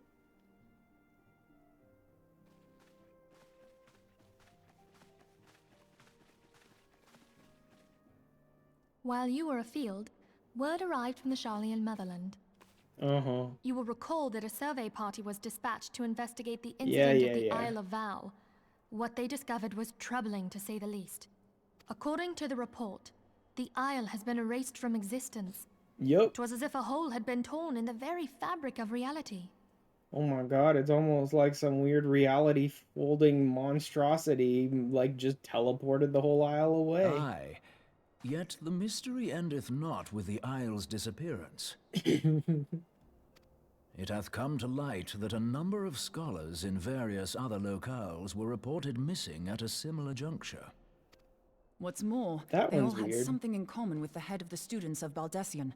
Every last one of them was researching a phenomenon called dimensional compression, or the rejoining as the ancient texts call it. I'll be damned if that's a coincidence. All indications It would be suggest kind of interesting to actually finish the Eureka storyline with this character, because I never did. I got to the dark beings call the one true God. Pyros, I think, and started messing around with the logograms, and then I just sort of fell off after a while and not really interested anymore. When I got like halfway through Eureka, and then they introduced a system of here's a freaking gotcha system for random crap you don't care about, but there's achievements associated with it, I was like, no thanks, I'm good. I never really specifically quit Eureka, it's so fucking boring, I didn't want to keep doing it every week. And just sort of stopped working on it. We must pray that my dear friend Kryl regains consciousness soon. If she bore witness to the Isle of Val's final moments, she may be able to shed some light on this mystery. Unfortunately, she's not going to gain consciousness again until you never see her again.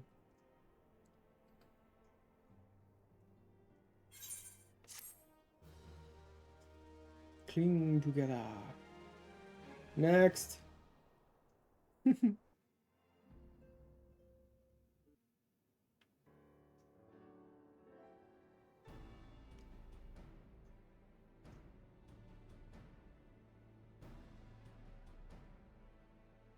Following the calamity, the forces of the 14th Imperial Legion entrenched themselves in strategic locations across Eorzea. Yeah, like right next door to your major cities, So and no one swiftly did stopped they them. accomplish this. It was suspected that they had received help. To think that it came from Huayu, my right hand. Man, his right and his left hands are both betraying him right now. There is more. We have reason to believe that Huayu didn't deal exclusively with the 14th. She also answered to a higher authority in Garlemald. But this higher authority could not have been the Emperor.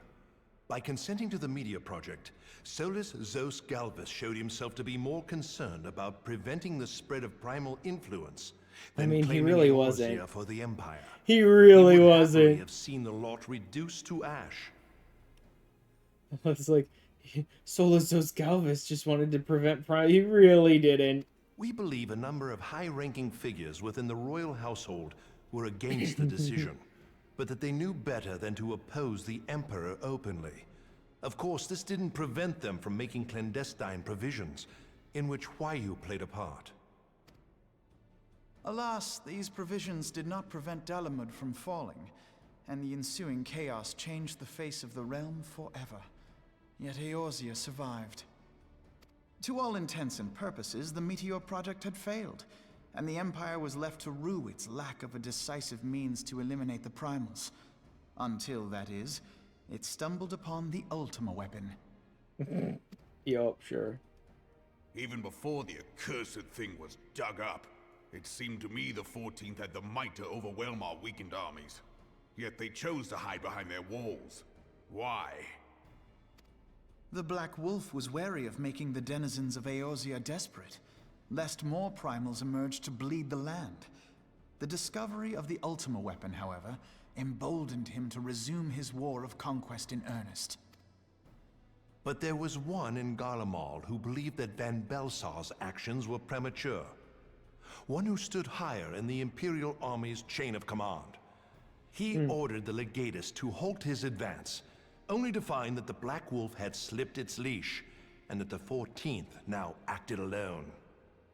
In a bid to bring Van Belsar to heel, he used the agent he had planted in Ul'dah prior to the Calamity to undermine the Legion's efforts. How so?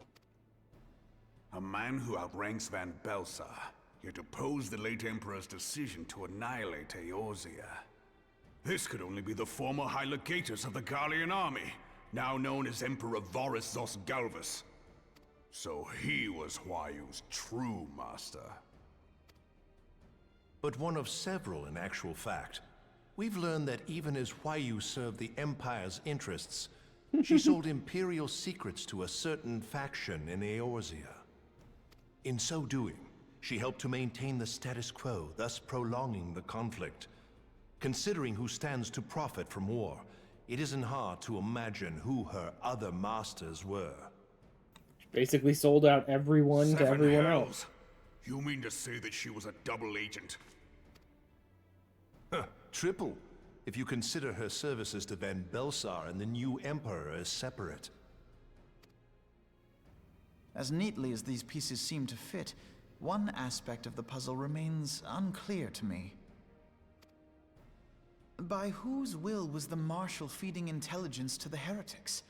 And try as I might, I fail to see how aiding their cause would profit either her Imperial or Monetarist masters. Could it be that another hand is at work here? If so, Huayu must be made to reveal whose it is. Sure she will.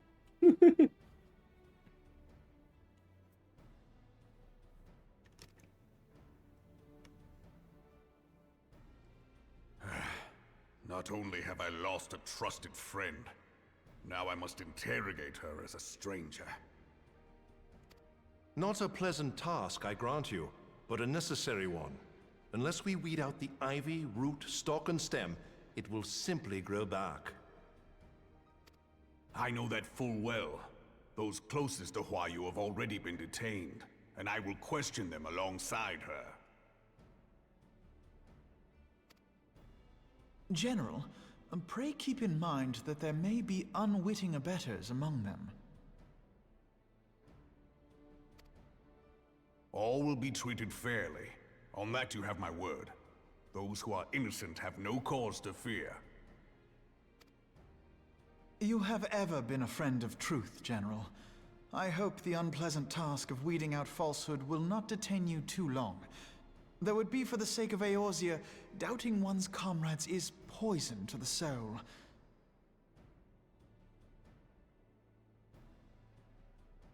And with that, I take my leave.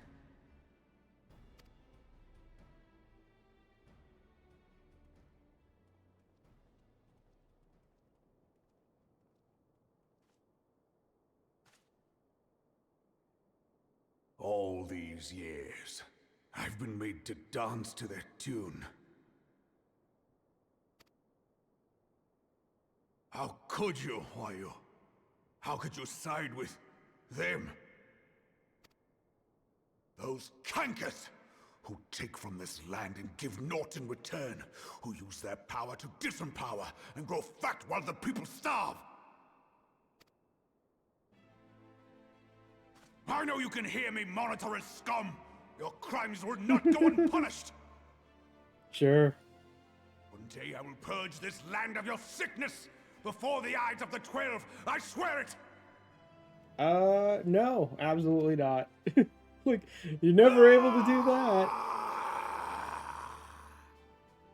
Kill a monetarist or two, sure, but purge the land of all their disgustingness? Nope, never.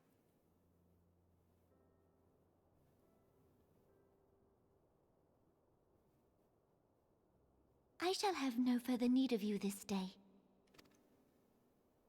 Your Grace.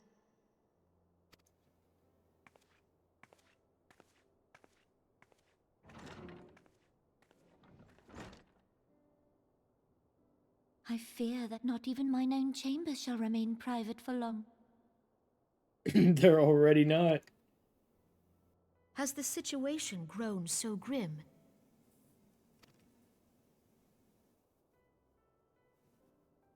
Ever since he proposed the Cartiner Reclamation Bill, Teleji Adeleji has risen to greater prominence upon the backs of impoverished refugees. The monetarists were ever united in their pursuit of profit, but the man's actions have torn a rift in their ranks. They snap at each other as rabid dogs. Yet now is not the time to be bickering among ourselves. If this bickering is a threat to law and order, might you not have grounds to dissolve the Syndicate? If only. The city is basically so simple, powerless Admiral? because of the Syndicate. Alas, my moving to dissolve the Syndicate is certain to spark outrage among the influential merchant class, whom the Cabal represents. This would serve to exacerbate the current unrest, and peace would slip still further away. Oh well, too bad. Be they Burn the rich city or to the poor, ground. natives or refugees, all who reside in Ul'dah have a right to pursue happiness. It is the duty of a ruler to protect this right. Like, oh well, I guess our best solution is just to burn Ul'dah to the ground. If I am to perform Because my it's duty, worthless to us I anyway. must needs tread warily. It would not do to make enemies heedlessly.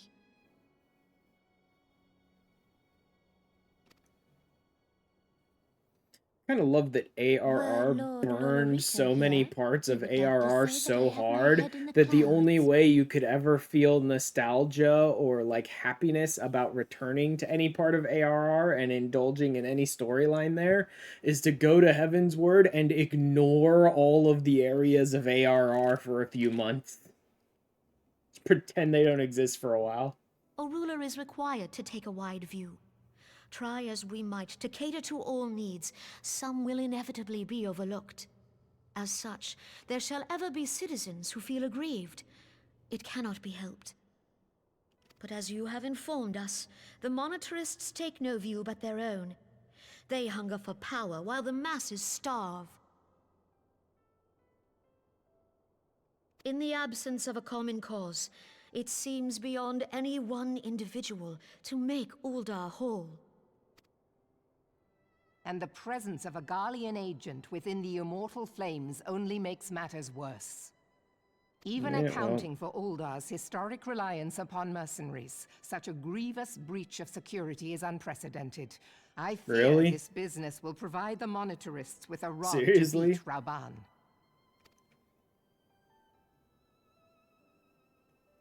Eorzea can ill afford for the Immortal Flames to be dampened now. Ere long, the Garleans will turn their ravenous gaze toward our lands once more. If we are to resist their might, our nations must stand together. Yet for this to happen, our nations must be whole. Cannot be done to improve the situation in Ul'dah. Burn it to the ground. Start over again. The true wealth of Ul'dah lies in the health, happiness, and hopes of her citizens. Alas, the citizens shall never know these things, so long as their lives are ruled by the ambitions of the few. The monetarists claim to represent the best interests of the people, but in sooth they desire only to manipulate them for their own selfish ends. For the government to serve the people, it must be formed of the people. For Ul'dah to move forward, it is not only the Syndicate that must be dissolved. The Syndicate's never gonna let you do this. You do know that, right? Nay, you jest.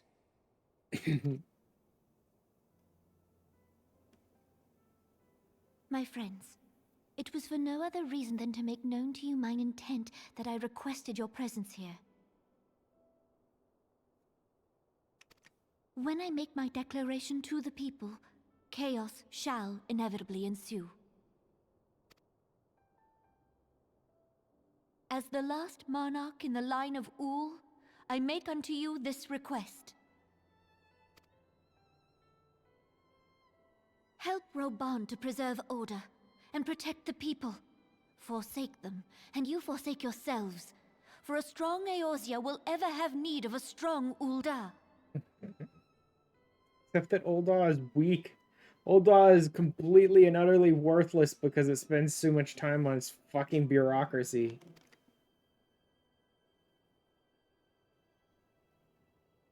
Your Grace, are you certain of this?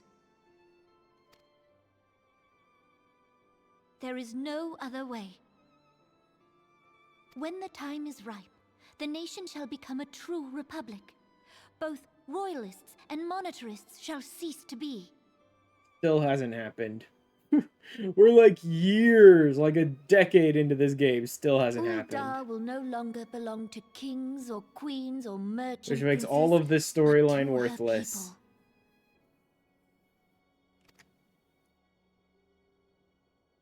people. Completely useless cutscenes.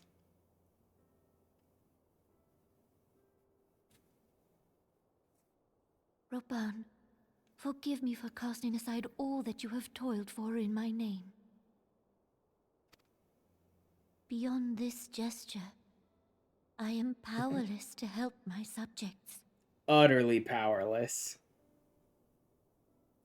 That's the funny part, is I actually like Nanamo, but God, is she completely powerless in this entire stupid city.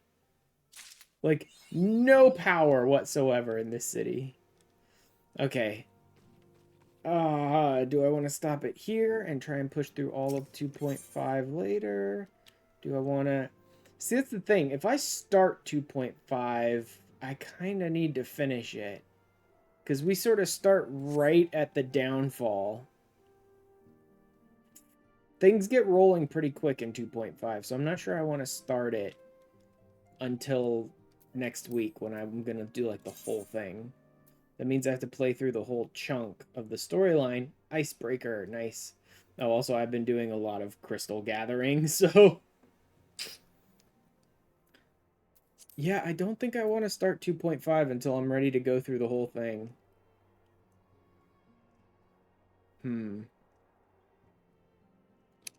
Let me double check something real quick.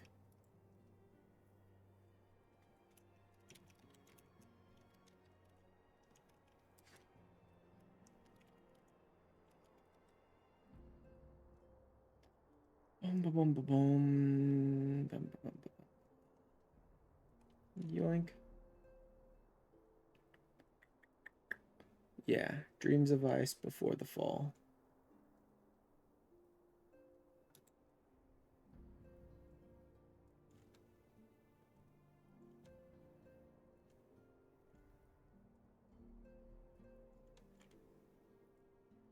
Putting together Fragments of Truth. Okay, no, those are Chronicles of a New Era. Yeah, those are the extra bits. Freaking Hildebrand. I haven't done any Hildebrand stuff. Alright.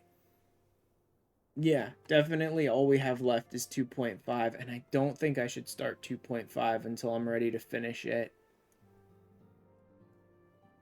That does mean I have to get through the entire chapter in one sitting next week, I think. But that's okay. Yeah, I don't think I should start 2.5 until I'm ready to go all the way in it. Because once you start 2.5, you sort of get buried into the story of 2.5 real quick, and it's a lot of, like, open-ended stuff that they don't really answer until you get to the end of 2.5 kind of thing. So I don't think I should start it until I'm ready to do the whole thing. So I think I'll probably finish there. Only been going about 2.5 hours, though. But I don't have a lot else to do. Do I have... Oh, these have actually cycled over, so I can do them again.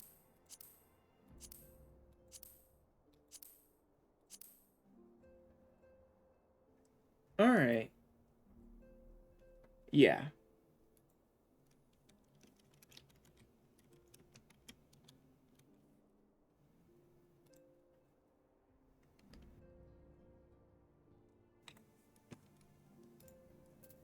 You know what? I don't really want to work on those anyway. What do I want to work on then?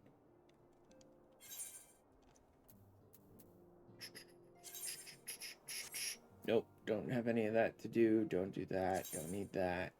Don't need this. Ally societies are already maxed out. I just need to do the actual quests, which I don't want to do yet. Abounds, Adventure Squadron, mission still underway, so 45 minutes before they finish, so I can't do with that. What do we want to do then? New dungeons? Maybe. I'd like to get myself at least the eye level 110 stuff before I start screwing around with more dungeons. Hi, Real. I'm all over to join the Crystal Braves.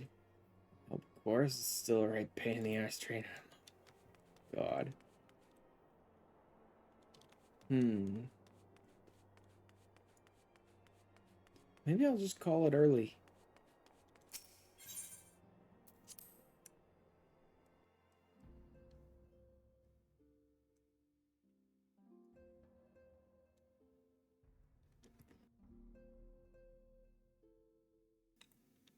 Double check. This is Ultimas, right? Ultimate Ballad, yep. These are dungeons. Dungeons. Dungeons. Dungeon. Woof, dark out here. What should I work on? All these extra quests for my relic here that I just can't do at the moment because I don't have the stats for them. You know what? One thing I can do at least.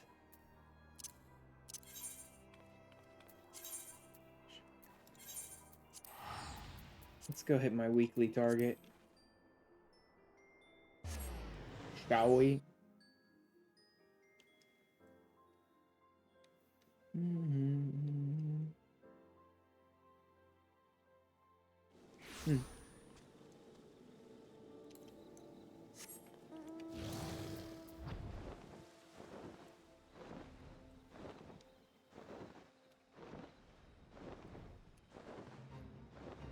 I always hate trying to hunt for the weekly targets because you just have to like circle the area trying to find them.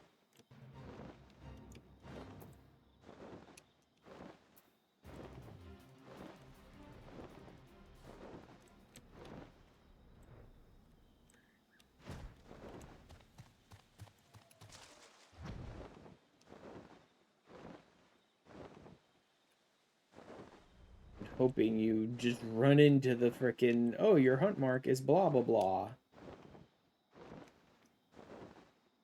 Yeah, he's definitely not up here. It would have already triggered by now. Must be on the other side.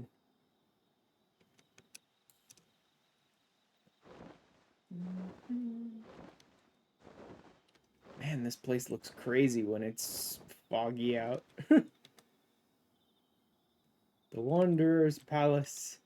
Seemed like City of Nim just buried underwater.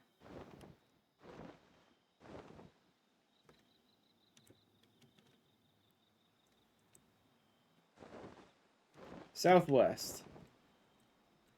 Wow, that's useless.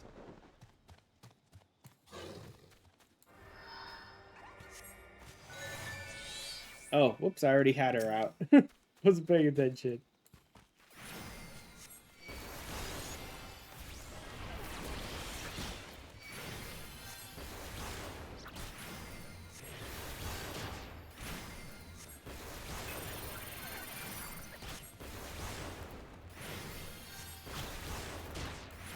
I wonder if change stratagem works for...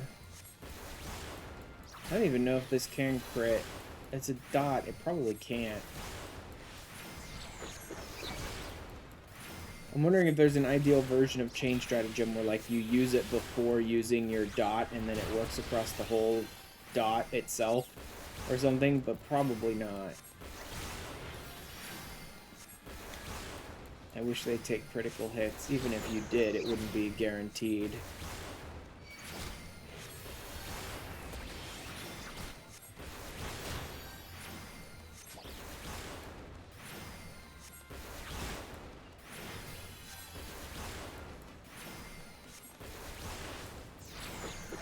Bye-bye.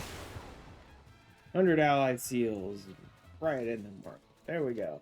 I don't think I have anything else all that interesting to do. The squadron is not going to be ready for another 45 minutes-ish. Crafting is something I'll probably just do off-stream because I'm basically just sitting here whacking a macro every 30 seconds for like 5 hours straight. And that's mostly what I'm going to have to do off stream, is just keep working on crafting to spirit bond, to meld, to shatter dozens of materia utterly worthlessly. I need to find something to craft, though. Because what I crafted this week was 750 X potions. But, like, now I've done that, I don't really have much to work on at the moment. Oh, I have a map. I should do a map. Risk grade reward, level 50 recommend. Yeah, I should take care of that at some point, but that's not all that interesting, so let's not worry about that at the moment. What am I doing on poetics? Very good. Let's go spend these.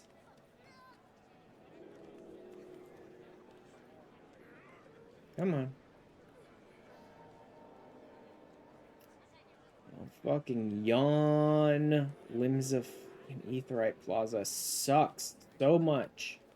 There's so many hundreds of people just standing around in the Limbs of Aetherite Plaza that everything takes an hour to load. Come on, game. I don't care about the people. Stop loading players. I could not possibly give a fuck about any players. I want NPCs. Again, I'm not going to equip any of these. Don't worry, I'm not breaking my rules. I'm not going to equip any of these. I'm going to break these down for parts.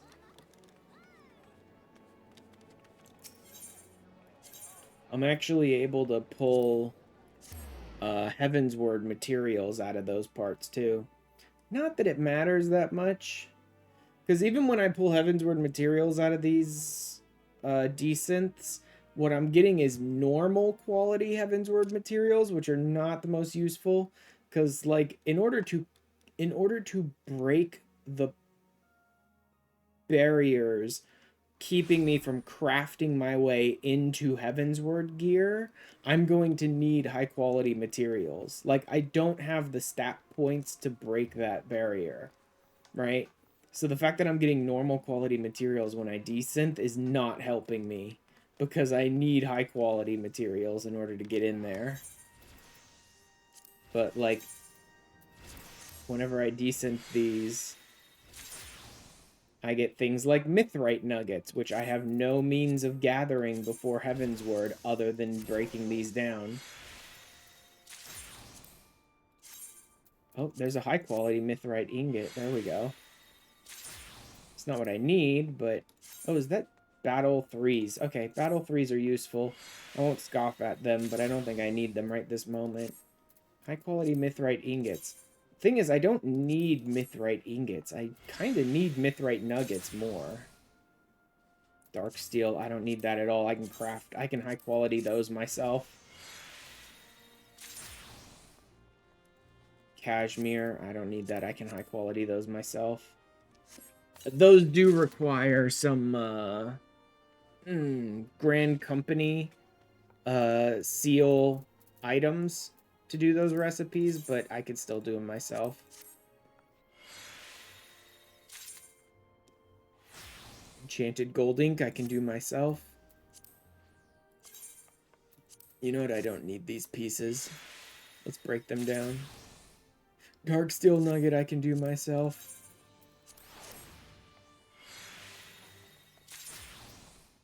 Mithrite nugget, but not high quality, so not very useful to me.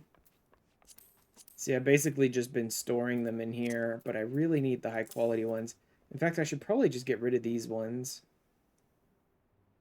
By the time any normal quality item like this would be useful to me, I should be able to craft them myself. Because that's the thing. I need high quality because my stats aren't good enough without high quality materials. By the time my stats would be good enough that I could use normal quality materials to make the final product, I should have the stats required to craft these myself as high quality. So I don't think I really need to waste time on that. I also need to get this last topaz piece done, but I need battled Demis 1 in order to craft this last topaz piece. Oh man, I'm getting a ton of gatherer materia. Holy crap, I didn't realize I had so much gatherer materia now. I could overmeld like crazy on my next gatherer set. I just don't have the crafting material I need because I need control. Alright. I'll just sell the rest of this stuff. Most likely. Pop that map. Use that. Dump these soils in here. For now. The umbral rocks as well. All the rest of this I'll sell. Okay. Alright, that's enough of that. I think I will go ahead and just call it here for today.